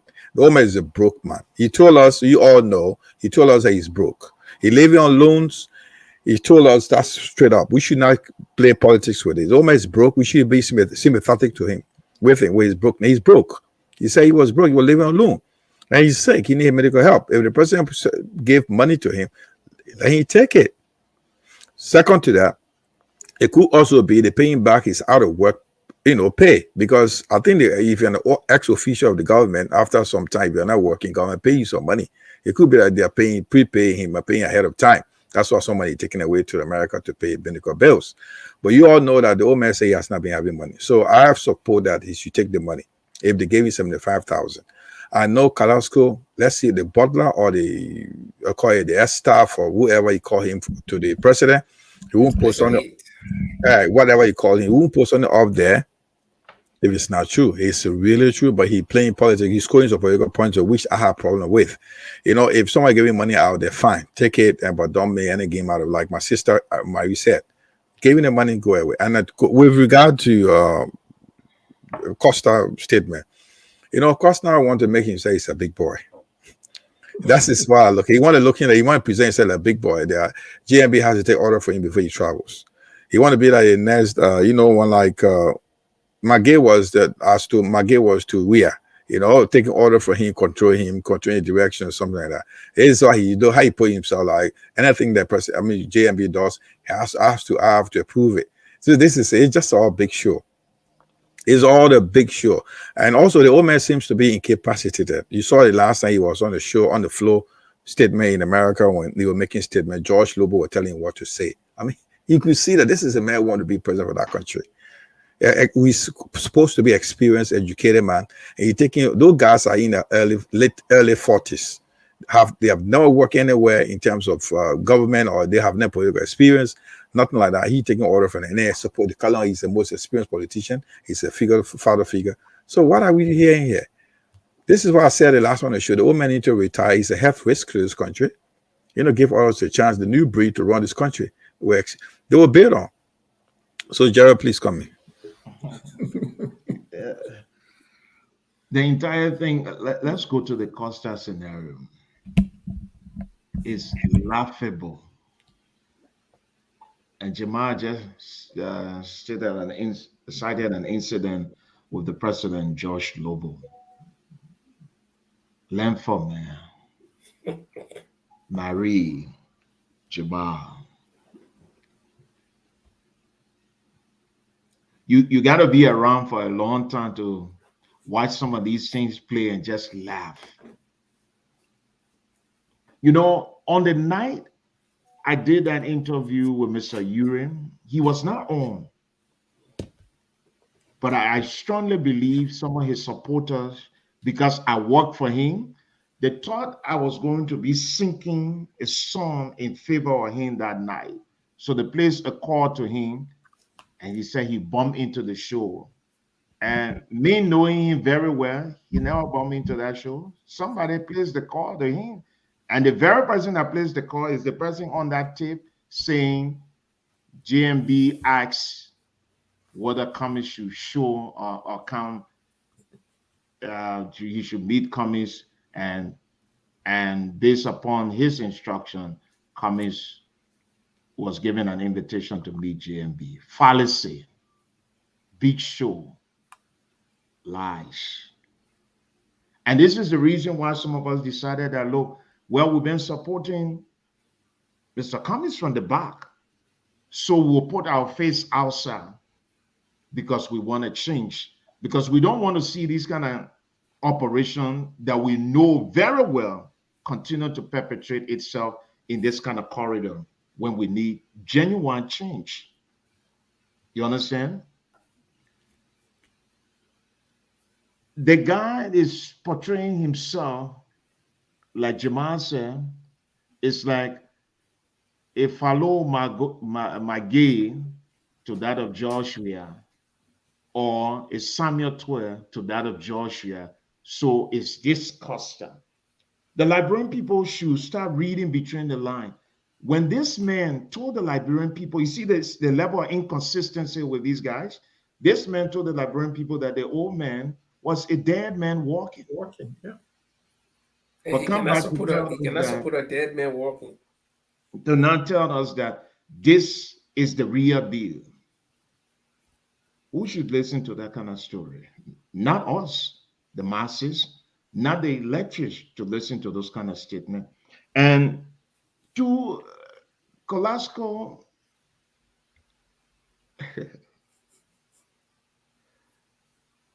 you notice something when the president was in the US, they were having a tete-a-tete post-conversation, they said, as it relates to the president visit to the US. And Colasco says something. I don't know if he understands that in public relations, we tell people on a need to know basis. I don't know if he understands that. He said the goal that President Weah's son scored, that goal play a pivotal role to the president visit here in the US with President Biden. I started laughing. I said, oh my God, you guys need to be out for true. Because diplomacy does not work that way. You guys need to be out for true. If it was so, Lemford, Jamal, when, what the guy named, this basketballer who was always going to North Korea. I forgot Dennis his name. Brown? That's it. Dennis Rodman. Yeah, Rockman. Rodman, Yeah. Rodman, yeah, Yeah, Rodman. Dennis Dennis Rodman, Rodman. right? Yeah, Dennis Rodman, If yeah. it was so, all the time Dennis Rodman was going to North Korea, then we would say, okay, Dennis Rodman work is doing a lot of good things between negotiating between Rocket Man and that of the US. Mm-hmm. And you understand? Yeah. So the little boy don't even understand the ethics of communication, neither the media, to say the things he was saying on the executive mansion website because they were running it via Facebook and I was watching the conversation. I started laughing. So he's now out there with the same thing. It's on the 5K, but it is not incumbent upon GMB's team, his That's right. public relation people, his propagandists, to now tell us as to whether the old man received money for health reason, or he's getting some of his back pay. And Jamal, he's not broke because the late Councilor Charles Walker Bronsky cut the law. The amount GMB was getting when he was president, he got millions of dollars. But let me say this, the OPAB is so stingy, the OPAB is so cheap, the OPAB don't want to spend a dime. It's like, you guys are the piper. You pay me, I will play the tune. So they play political game with each other. Colasco knows something. He said the first comment he posted out there, I knew straight it had something to do with the vice president. So the vice president people up to now must come up with something to substantiate their claim that indeed he never got money.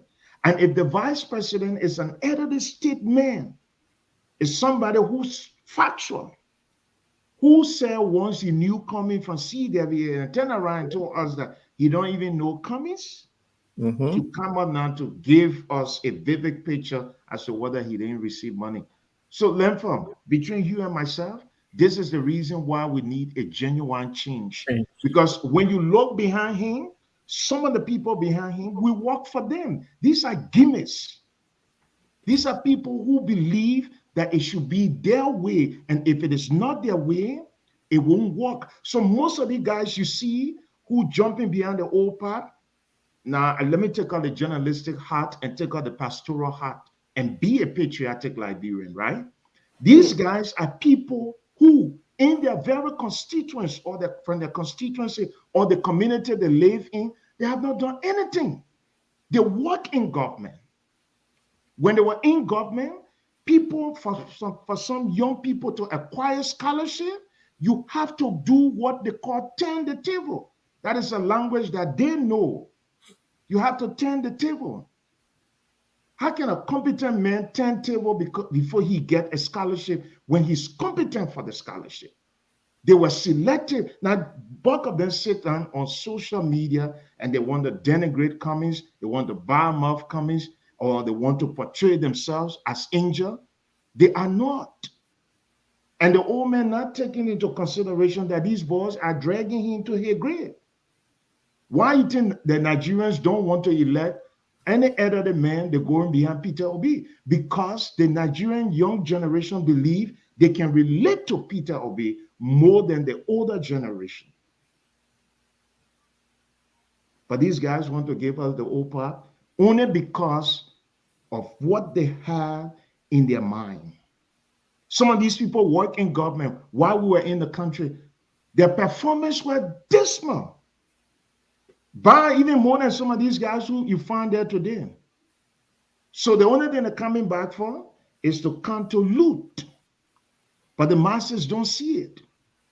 The OPAB is not making, in a real political terrain, you are not even relating to a constituent, or let's say you're from Lofa County.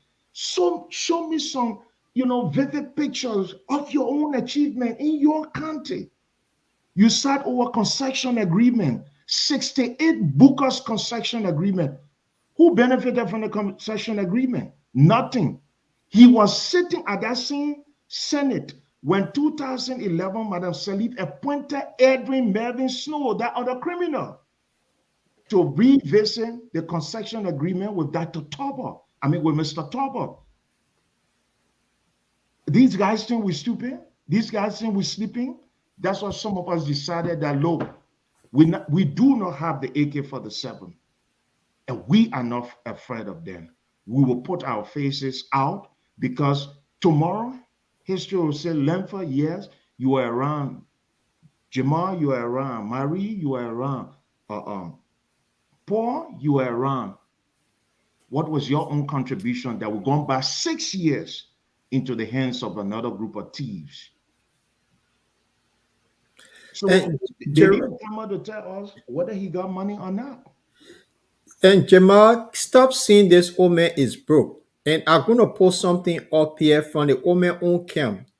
from Obed, the guy who lied on Cummings. He dug up some newspaper clip from Freetown, and this old man at Bay Estate. Look at this.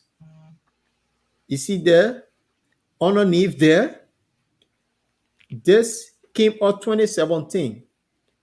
He is not broke. He is not broke. And people keep seeing this man broke. Somebody who were getting all of that money. You remember he was getting his salary. He was also getting how they call it, A his group of 77. the group of 77, then his own office had certain amount coming in. That there haven't been any audit on them. How did that money? This because in government, number two, car is paid for, security is paid for, your house is paid for, the food you eat, salary just saving. So how did he go broke after 12 years and lie to us say he was on loan? So we should stop the thing say this man don't have money. He have money.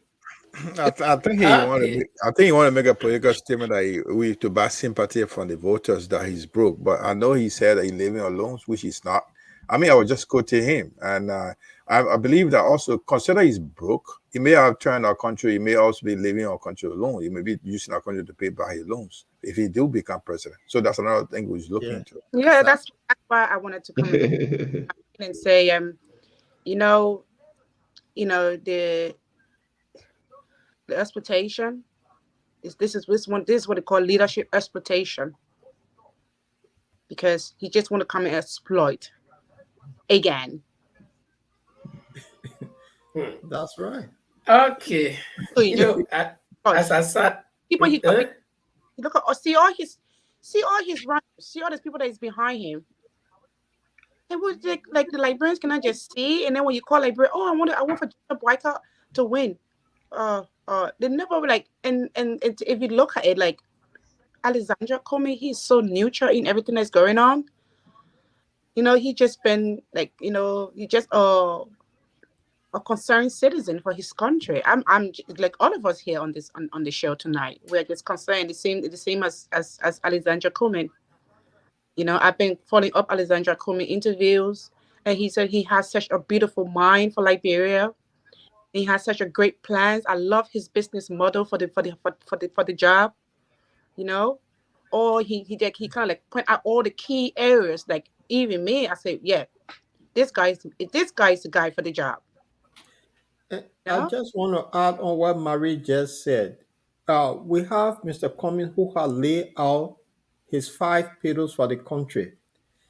JMB have not said anything to lay out, say this is how he intend to transform the country, but they keep running with it, think that because he been in government since 1950s, that at the age of 90 he will change Liberia. I don't know how that possible. So all the young people that are in the Unity Party, our age group, that well learned, they cannot do anything with that party. It have to be somebody in his 90s who is in his sick bed.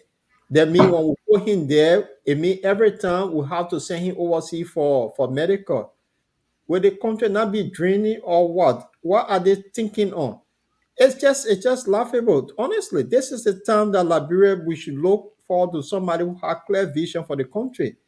He does not have any vision for the country. He's very travelist, that we know. So it's not about time to promote him. So both Unity Party and the CDC, they are bad news for Liberia. This are time they need to look at different direction. And to add on, most companies that are very, countries that are very successful, their leaders are business people. Look at Richard Sunak in the UK here. He comes from a business background, one of the richest men. He does not need money. This is the guy that heading the UK today. So Liberia need to look somewhere else. It's about time that they bring people with different ideas, different mindset. So yes, that's the Linford, that's the only reason when what Paul is saying. Like the English people have to say, okay, you know what, we're going to put our foot aside and give this guy the job based on his credential and based on his experience and his knowledge for the business environment. That's why Rashid is in Dining Street because he knows in and out of business. Just imagine these Okay. that we're talking about. Okay. As I sat and listened to you guys, it was like some of you were coming in my mind and just plucking out things I thought about. And then I was also learning from you guys. But let me give my take on a couple of things here. The first thing is the cost factor. Now, Gerard said that Costa just want to make a big show. Yes, that's true. Knowing who Costa is, he's a narcissist. Everything must be about him. Now, Costa is not president. Costa is ordinary talk show host. Is ordinary Liberian. He condemns George Weah, who is president, for having a group of people to go wait for him at the airport. Even though the justification is that Joshua will take people from their job, from their government job, and go wait for him. But I want to believe that most of the people that went or usually go to the airport to meet Joshua, some of them are not even working. They are just ordinary people. Very good. Costa France on that. He even said that when he makes, according to him, when I make GMB president, I will advise GMB not to allow people to go meet him at the airport. That same week, Costa is coming to Liberia. They mobilize people to go meet him. So when I posted on Facebook, all he angel skin after all he demon skin, and I even enjoy a demon skin after me. Now, so how do we? So this is a narcissist that everything must be about him. What Joshua, who is president? I mean, talk anything about Joshua, but right now that's the one we get as well, president. Okay, so if he can make people to go meeting you are mad, but you who not anything, then you can ask people to meet you, but it's good. So this boy, and the JMB thing will Costa. Let me tell you one thing, Gerard, do not get dismissed a letter and say it's a lie. I'll tell you the reason why. JMB right now, he's hopeless when it comes to the presidency. He's totally hopeless. He knows the most that Costa got is dangerous. Costa does not respect him. Costa disgraced him in the past election, and I always say this, it cost him some votes. So right now, his whole survival politically is in the hands of Costa. Now, even the CPP, they made one mistake somewhere along the road. Let me take your minds back when the CPP was being formed. At the time, the so-called COP was at its hale days. Now, those of you can recall, Costa made series of statements. He said, his COP, they will have stake within the formation of the COP, the CPP. Yeah. That the CPP will not take decision without them. They will be there sitting on the table. No paper, they can tell them what to do. And all of our political leaders sat there. They condoned it. They welcomed Costa to be in the decision-making body. That was the time they was also say no. And if you look at the breakdown of the CPP, who do you attribute it to? Okay, if Costa had not been so bad, mouthing Mr. Cummings and doing all these things and influence and say, we will tell, in fact, I've been telling my political leader we should pull up, I will tell the United Party people to pull up. Exactly what he said, the United Party people did it. So the stake that he said his CPP was going to hold within his COP was going to hold within the CPP, that was it. He influenced the Liberty Party, half of the Liberty Party, and the ALP and United Party to leave the CPP. You see it? So our own political leader then sat down from the start. They made this mistake. Now, fast forward. Look at the United Party camp. Who is the most powerful people? And when people say the United Party is divided between Ellen Johnson and Joe Boakai, I agree. Look at all the top guys that are in the United Party. How many of them fighting for position now? The boys got what they wanted. They got it, and they know that a United Party under GMB is fiasco. Okay, the first thing we need to know is that the Unity Party was a dead party for Edward Biam Kesali's days. Political parties in Liberia, as we all know, starting from the Great Free Party to NDPL to MPP, they are all built around individuals. When those individuals, look at the Liberty Party, Charles Bronski would not be leaving the Liberty Party be divided. So political parties in Liberia are built around individuals, and when those individuals are no more, the party will disintegrate. Unity Party was a dead party. But because Ellen Johnson had been having problems with all other political leaders, she couldn't find a way to make any good relationship with MPP or all the other parties. She came and revived the dead Unity Party, and Joe Boakai wore in her shadow to become vice president. And Joe Boakai had vision. He's from Lufa. European Council was from Lufa, and the Unity Party was almost there. Why didn't he resuscitate the Unity Party so that he will be the standard bearer? But he waited until Ellen came and resuscitated the party, and then he walked in Ellen's shadow. So Costa didn't want to walk in his shadow. That's why they're pushing him. Okay, you want to tell me Unity Party got young people? They got them, but because they cannot be the face of the party, and they want to live on Ellen's past glory. Okay, look at Joe Waka. Anything good about Unity Party, on Ellen, Joe Waka will take credit. But anything bad, then he say you're a pack car. Okay, do you read between the lines? So this woman is just not a leadership material. And the boss around him, they are pushing him because Costa had, and I hate me, he said it, that Joe Boakai is preparing the way for him. That's why Costa of all pressing. And let me tell you, just press the chocolate button, like crewmen will say, press the chocolate button and see what Costa will begin to say about Joe Boakai.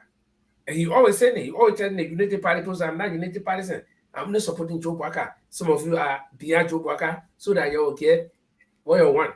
So he always telling them, and they know each other. See it? So, we should not take lightly when Costa says that Joe Boakai had to seek his approval, because why? If Joe Boakai welcomes Mr. Cummings, they say, oh yeah, you are welcome to come and visit me. The next day, Costa, of course, does not let Mr. Cummings. Then Costa hears that Joe Boakai welcome Mr. Cummings. The next day, what will happen to him? So Joe Boakai has become like a little boy that Costa can whip anywhere.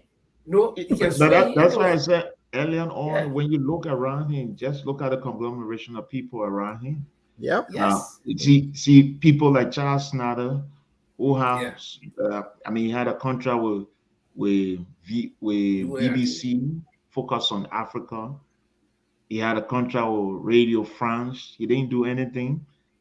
Those days, EFBC was sending people to Egypt, but this man was there. I went there to get a contract from Focus on Africa, East Africa branch. The manager sent me there because I was relaying the program. I couldn't see nothing. You want to come out of you a Director General EFBC when you were there before, you didn't do nothing. So, look, this is a fight they will not win, period. Yeah. This is a fight that they will not win.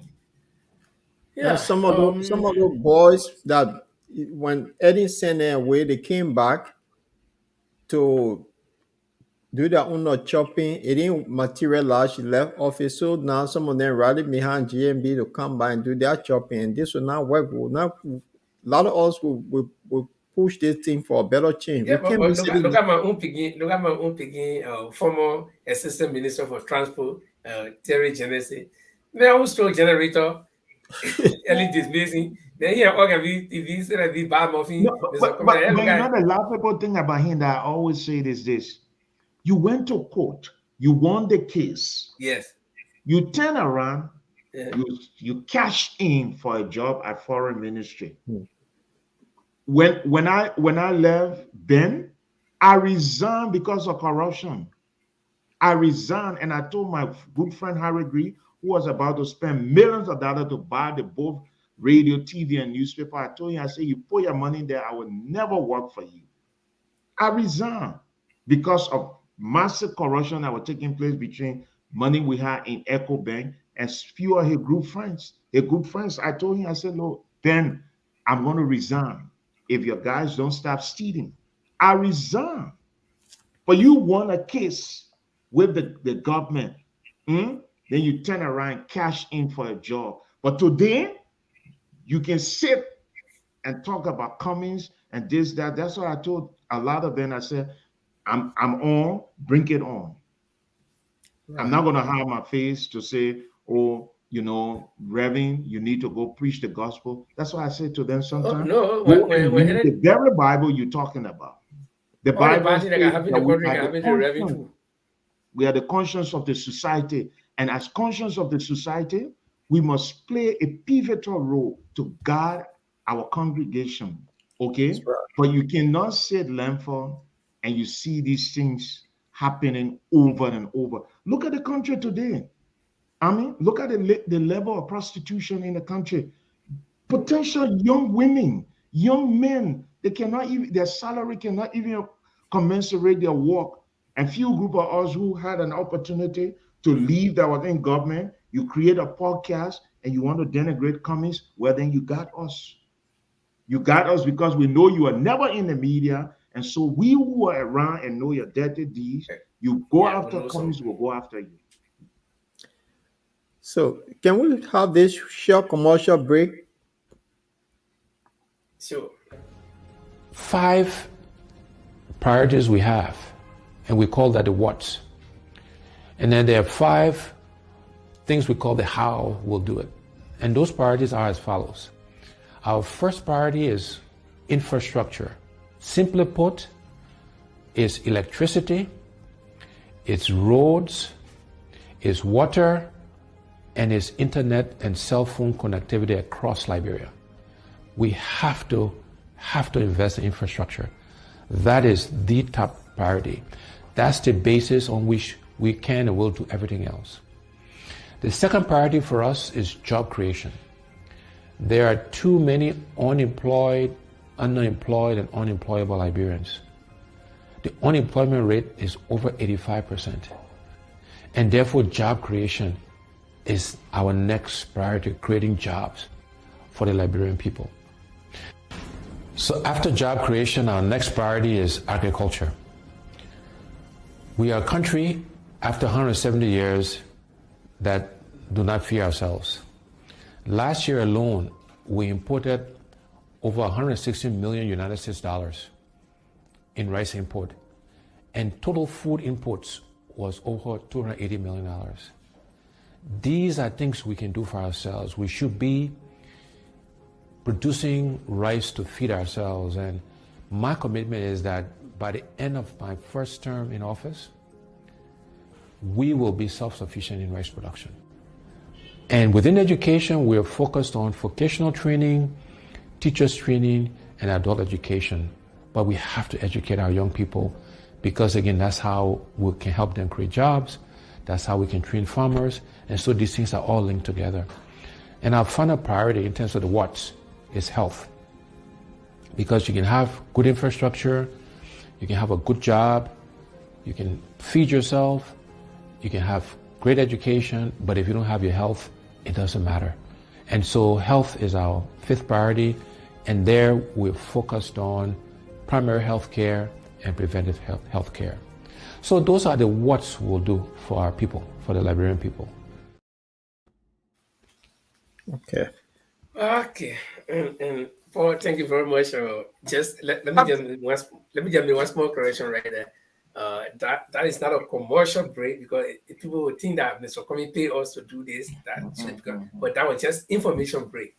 So that was not a commercial Yeah, break. that because when I'm on radio, I always do also. I forgot that's No, information. it was okay. Marie, what are coming? Yeah, but yeah, it's what I was saying earlier. Just those are so fundamental right now in Liberia, for Liberia and in Liberia.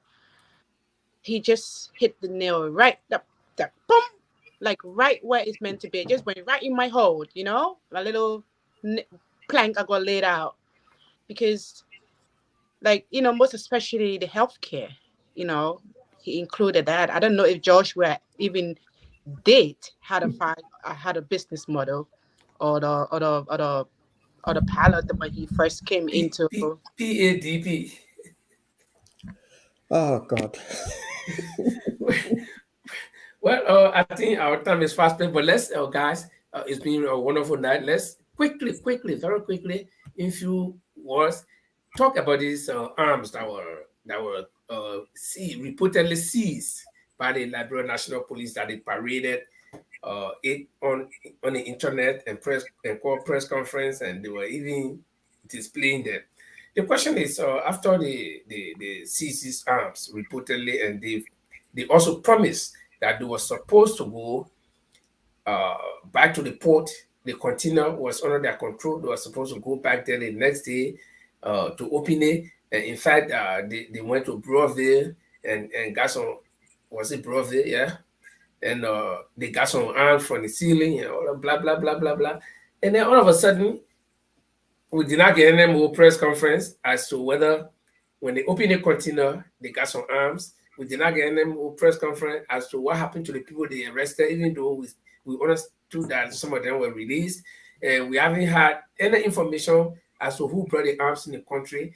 And then we don't know who has the arm presently. So, gentlemen, should it be a matter of concern that, such a cache of arms, even though there are not too many, but gun is gone. As we're speaking, in California, there was some shooting, and I was reading, and they said the death toll is rising. So guns are gone. Eh? It can be played guns, and once it can shoot, it can shoot.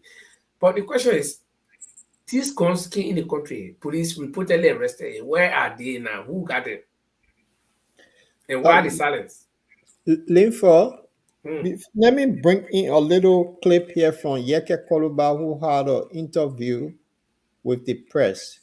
Okay. And he did Upon talk his about, return. yeah, upon his return, he did talk about the gun issue. And he tied that also with the CPP money that was stolen during the rally. So let me see if I can add this. Hmm. Then, Welcome to me. Honorable Yaga called. so this is Yeke Koluba, who just returned into the country. And let's listen carefully to what he got to say. And the information is the government is aware of the gun. The government brought this gun, so it can cause chaos in this country. The evidence is when this container was coming to this country, when it got on the container, on the ship, they put it down in the US and check it. I got that information that gun was on the container and the gun was coming to the country with, from a source, with the information that the president is aware. And it is moving. I believe 100% that the president is aware, because when the American government decided to release the container to come, they did not tell the Liberian government, because at first they did not tell the Liberian government, because if they were going to tell them, they were going to dispose of the whole thing. The guns are not going to be arrested. So what the American government did was, they informed the embassy here. When the container got here, 3 days before the container left the port, the joint security were called to a meeting, and they told the director of police, the joint security, that there was drugs in container. They didn't tell them, there were drugs in container. They needed joint security to go and have a search. So when they got there, the container was identified by the focus pricing from the embassy. And the police started to do the work, and I had most of the things what they discovered. I can say to you 100% the president is aware. He brought a gun into my district. He brought a situation into my district, because he myself, the government myself, always got a kind of robbery, so they can have them back when the election time comes, so they can bring it out, because they don't want election to be held, they want to rig the election. But we are aware. I wrote the American embassy, extending our thanks and appreciation to them for what they did. The American embassy, the American government, we extend appreciation to them for doing it. I also wrote the American embassy telling them that President Weah is undermining the sanction. He's collaborating with people that have been placed on sanction by the American government. Evidence is, you see here in Mangay on a flyer or a banner. You know, I think in my mind it's not right. I also wrote the American ambassador. So I need those documents. I will share a copy with people. I also wrote the American government through the embassy, telling them that Western cluster, we are going to push it. When our Cody wrote a communication for the people to be invited, I think in my mind that is not a communication to go to committee room. Anytime communication go to committee room, it can be dead. And I'm very surprised to know that they will have law watchers by them It's embarrassing. I want to condemn it because our people are saying lawmakers are involved with siding with Western cluster to eat money. So he talked about a gun and that he wrote communication to the Americans, and the gun were actually brought in the country by the government. And this is Yeke Koruba. He one of the most honest lawmaker we have in Liberia. So you can dive into this. Uh, you want to come in? Yeah, Yes. sure. Okay, thank you very much. Uh, Paul, this is we all know from the thing. If you do follow our platform, we did speak about this that they will have come. We all analyze it, and the deal we all read about this. You get hired, they'll catch up arms, traveling for all the way USA, come to Liberia, and just end up at the port. And even in the container with no information, you can't trace any information. We know that was not true. We know somebody knows about something. So we knew that it was kind of government official or somebody in the authorities aware of what was going on. That's a for sure. We knew that, and we all said that. And apart from that, this is not going to be a solved issue. We have many, many, many unsolved cases in Liberia, from the $16 billion up to the death of the four auditors, coming down to the death of Prince Cooper and many other Liberians. This is something like, these things will come to get solved if our media were kind of independent. They love to be independent, but financially they're not capable to be independent. Because if you look at it, most media institutions base their income or revenue from, like advertisement, contract, and so forth. And these come from the major contract provider is the government of Liberia. And those NGOs may be the second group of people, but they're not in the country. So how would they be independent? So you silence them if they keep pushing those stories, like where the cash arms, where the investigation, and other death cases or unsolved miseries that happen in Liberia. So the thing is that what we're discussing is probably only you and myself or some of us that are using a podcast or a platform outside of the country will raise the issue. But with the issue of it's gonna be the same old story. Like it has reached a dead end. You're not gonna hear about it. The last time you heard the president saying to an international journalist concerning the $16 billion issue, he said he's still being under investigation. He's gonna happy after even he had a chance to win the second round. He's gonna be under investigation. There are many other deaths, like the death of the Talbots. Many other things happen, unsolved miserable death in our country. So it's like we because it's our country, we must have the time to speak this thing out, so if people can pick it up. If we had to help, and somebody if we got a divine intervention somewhere will help us to solve the issue. But I can see no way out for these are armed issues and mysterious death being looked into it. If you die in Liberia, God forbid, it's just a disaster. Nothing gonna happen, Paul. I say But nobody gonna.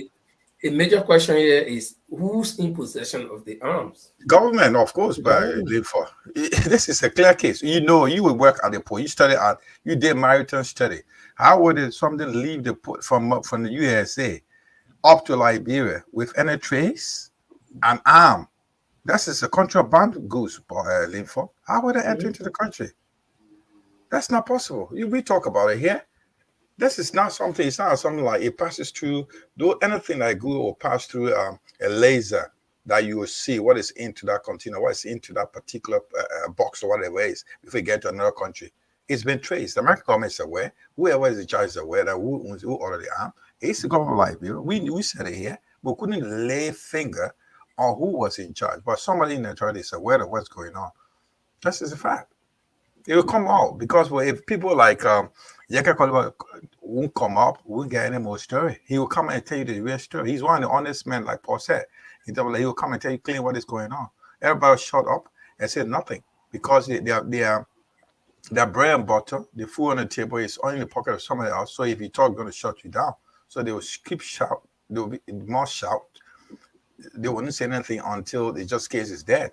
But the funny thing is, that gun should not. I would just reach and hope that gun will end up in the hands of some criminals to run some rampage. Just ransack that country. That's the fear I have. That's why I'm asking the question, and this is where I'm coming from.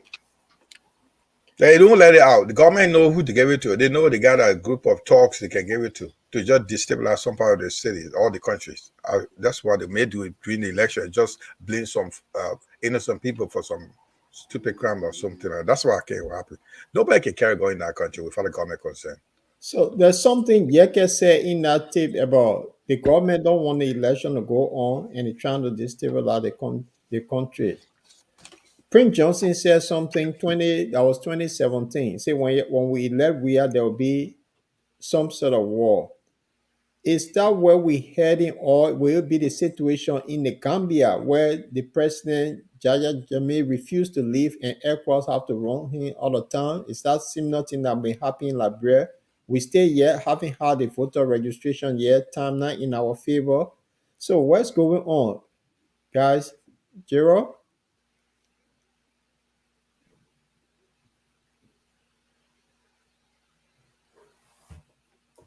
I think Jerry's muted. Probably he's listening to something.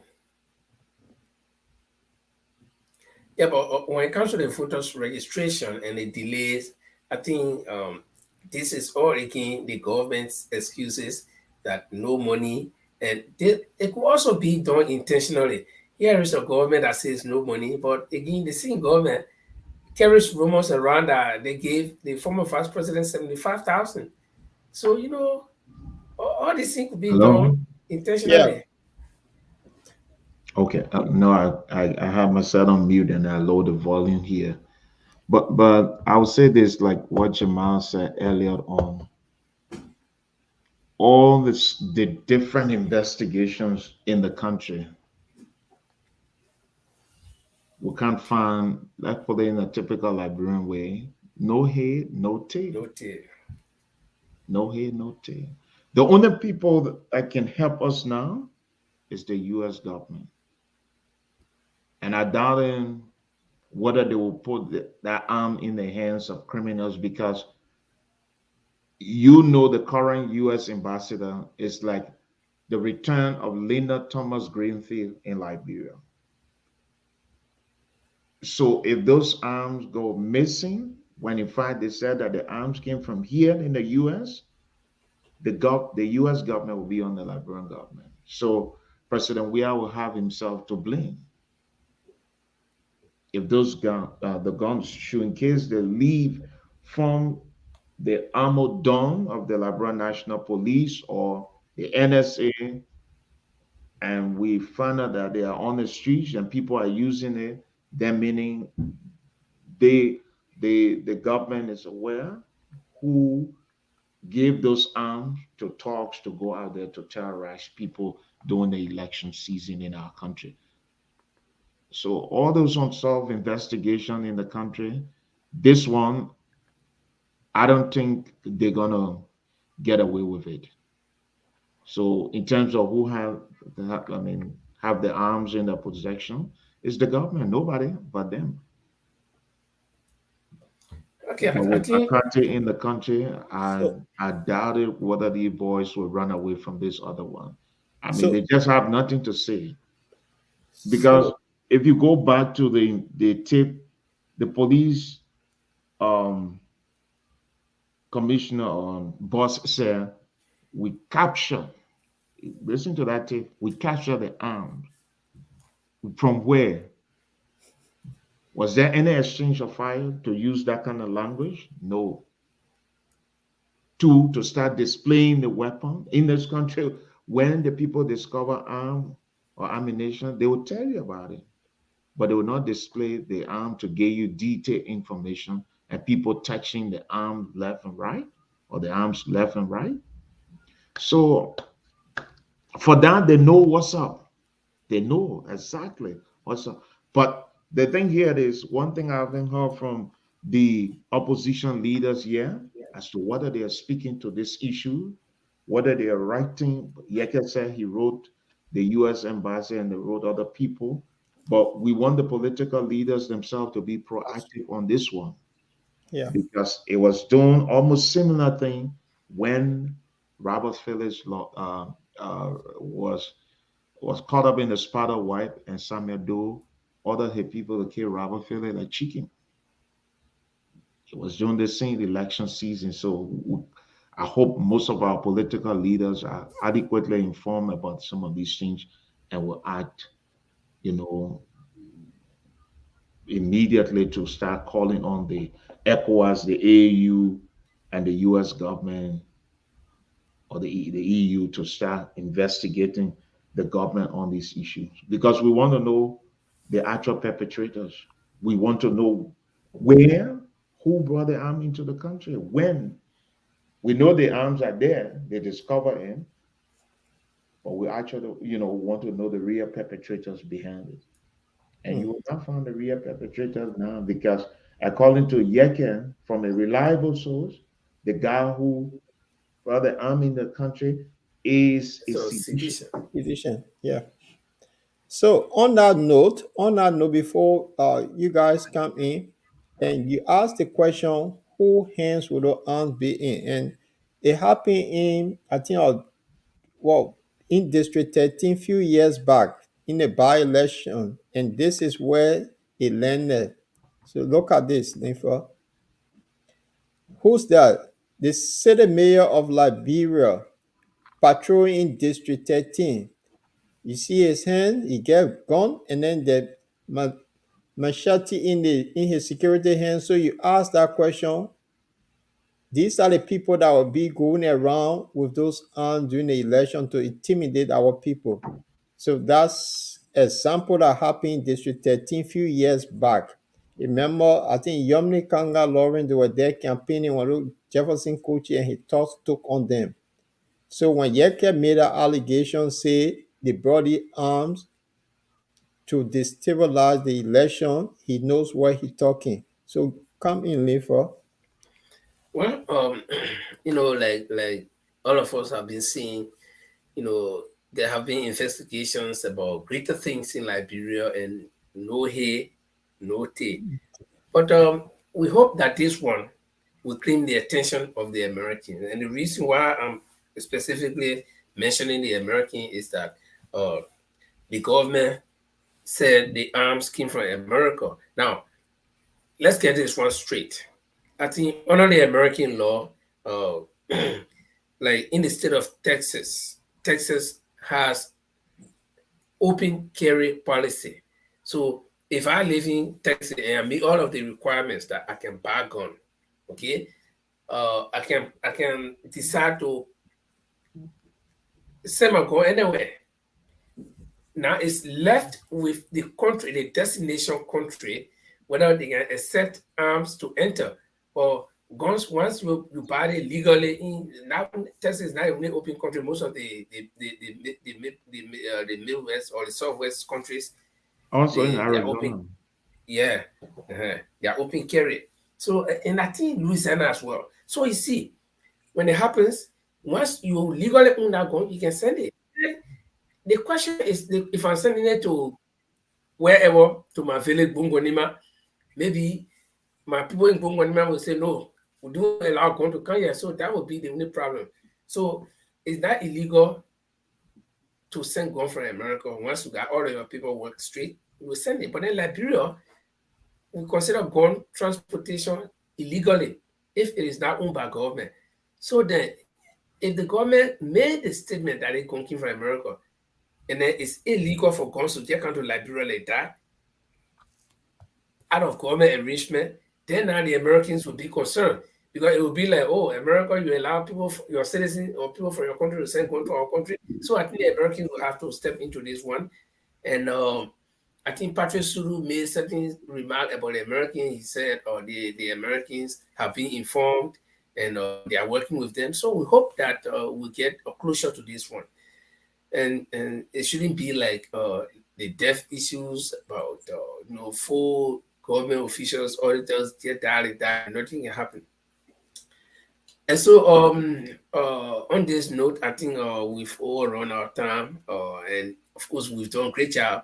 We want to thank all of you, Jeroy, for coming, and Marie, Paul, You Jamal. say if Marie wanted to say something about the gun before you close. Marie, do you have anything to say? Well, no, actually, it's Slim Matter. Marie talk. It's okay. Yeah, Let me we've join been you around guys. for a while.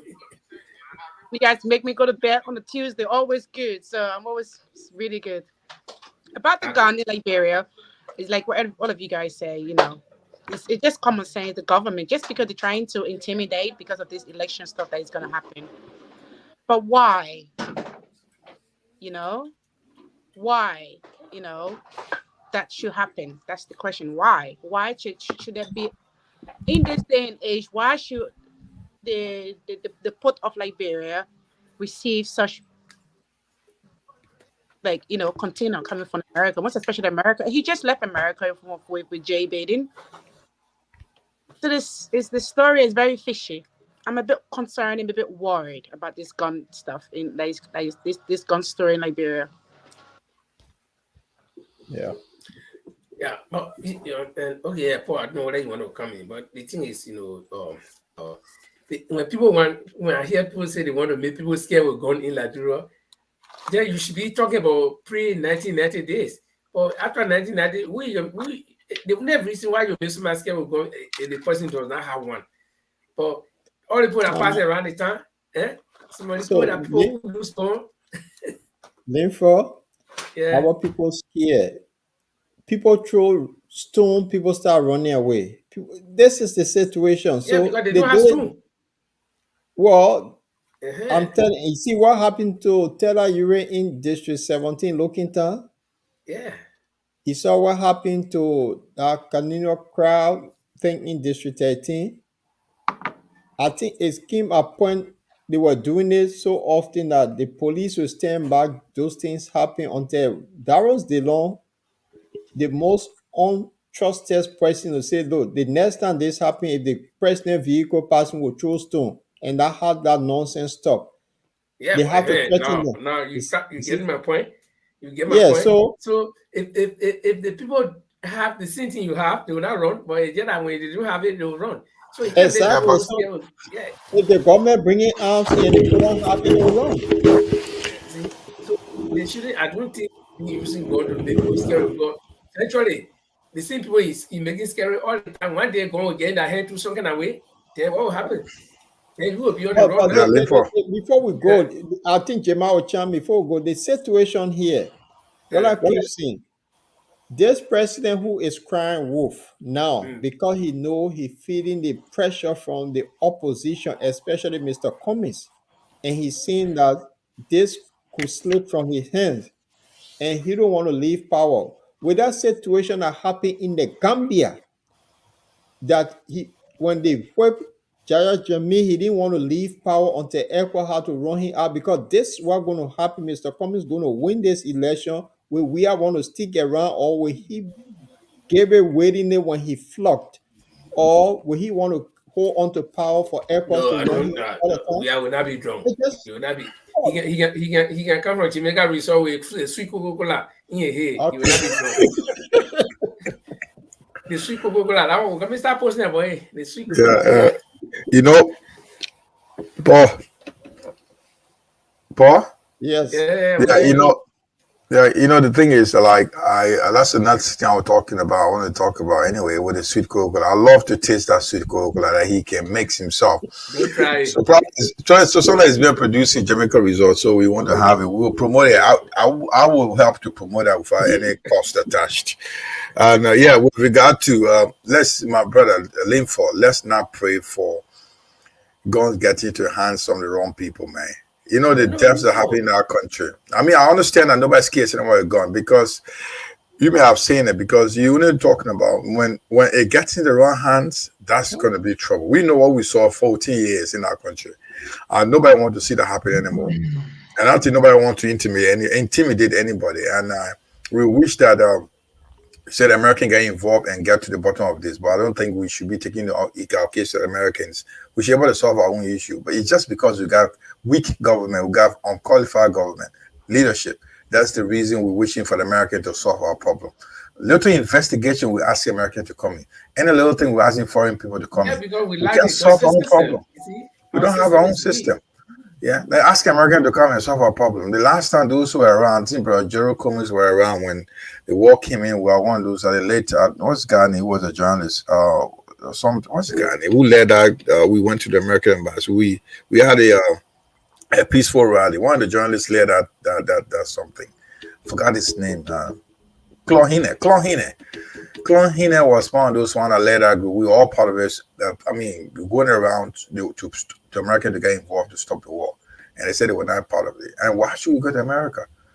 And those are things happening right now because the leadership got weak leadership. We have a system that we can't trust. So, and you saw what happened. I mean, you guys were journalists those days when we were listening up to BBC to give us the news. VOA was giving the news. We don't even trust our own news system. And this is what happened to our journalists. They want to be independent. They want to run their own show. They want to do the good job, but they don't have the means. So we don't turn to them. We turn to international journalists for information. So how bad the system is. We wish well that we work for this government to be changed. We want a better change, which company is bringing into that country.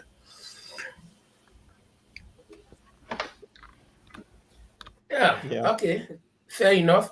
I think, ladies and gentlemen, we've spent all of our time here, and again, let me say thank you to Gerard for responding to our impromptu invitation. And they say once a journalist, always a journalist. And so when you're sleeping, when they wake you up, man, you can smell it. You run there. No, So you gotta bring the offering next time. But I just want to make one quick suggestion. I know that we are on the same team, and there's something big coming up, and probably when you guys receive invitation, we hope you guys will reciprocate the same kind gesture that I'm extending to, because this is a fight. Liberia is at a crossroad.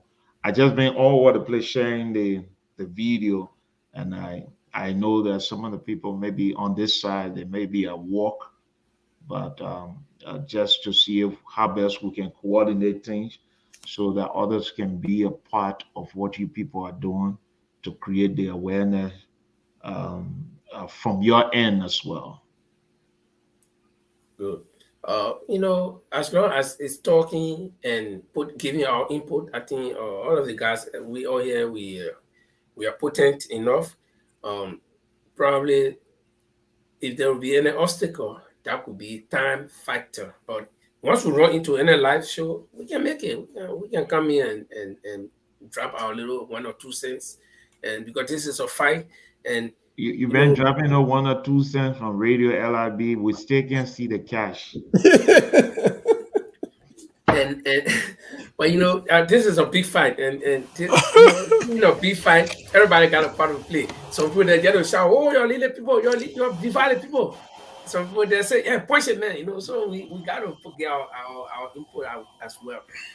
But Yeah, yeah. And I sent it somewhere, and I expect more people in that identical chat room mm, to show up, and share it. And so I'll go back there to make small noise and say, look, whenever the bottom line come on, the bottom line is also a part of this group. So let us all share it, because they got their own people too. They reach out to it in England and other parts of the world. Who they will also pick up the phone, because learn for by next month it's accreditation of media yes. institution and party agents in the country. So Hmm. the fight is on now. The fight started. I told people sometime back, look, every time you go to an inaugural program, the next election process starts the same That's day. Yeah. really You don't wait for the National Elections Commission to tell you what to do. Just do your on the ground work. Make sure that you don't violate the electoral guideline in the country. But thank you guys so much, Jamal, Mary, Paul. Paul, when you come into church next time, you bring your offering. You can sit to the back. Okay. on I tell the soul. Thanks, Okay, thanks, guys. Gerard, for That being here, and we hope to see you again soon. Okay. Yeah. Okay, I will thanks try a to lot. follow your radio and see you and listen to it. Okay. Yeah. Thank Okay. you. So I think, guys, I think we're done. Marie, we want to say thank you very much for sticking around there. I know it's not easy, and especially we all being working people, um, um, living on this side of the globe, where we see the day before the people in America. So, without any more thing to say, Paul, I don't want to do your work, so you take us home because I will play something that you don't like. So since you always got this thing, you roll something and take us home. But thanks a lot to all of our viewers. Uh, we will be here on Friday. Friday. Yeah, on Friday we're going to be at same time, 8 o'clock Central European Time, 7 o'clock GMT. So make it your duty to join us. And thanks for being with us. Okay, thanks, guys. And I just want to leave Bye, this with everyone. Marie. I just want to leave this message from Mr. Cummings.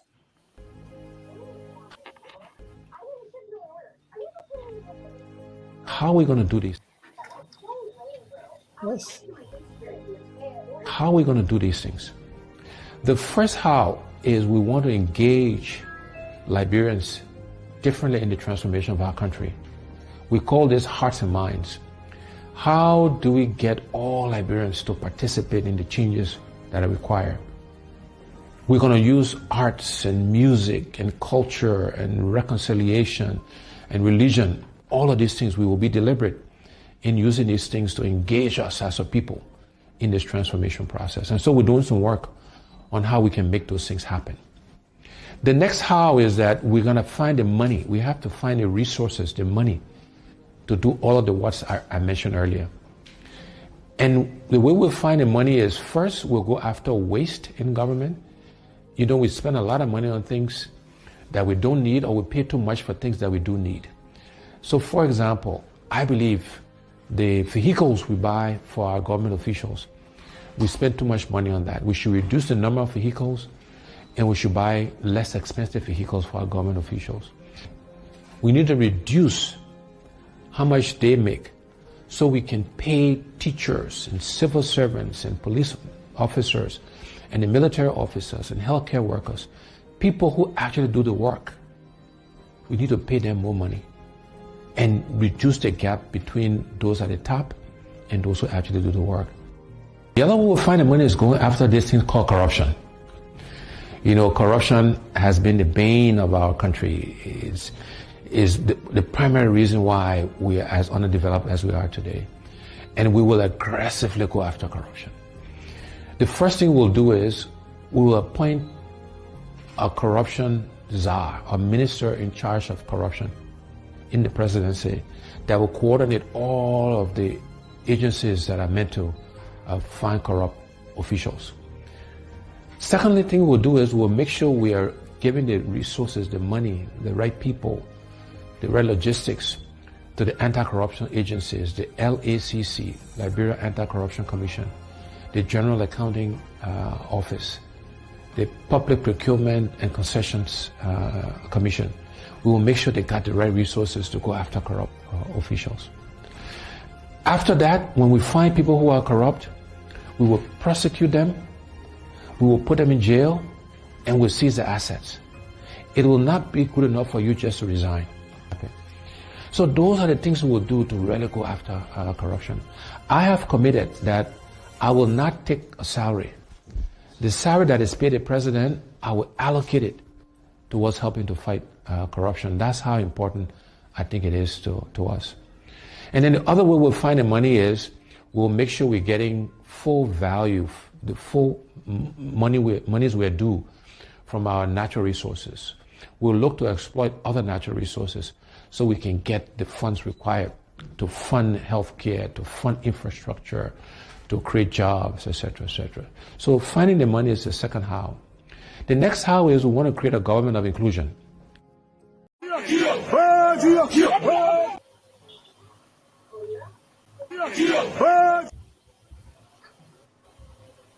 Are we still live?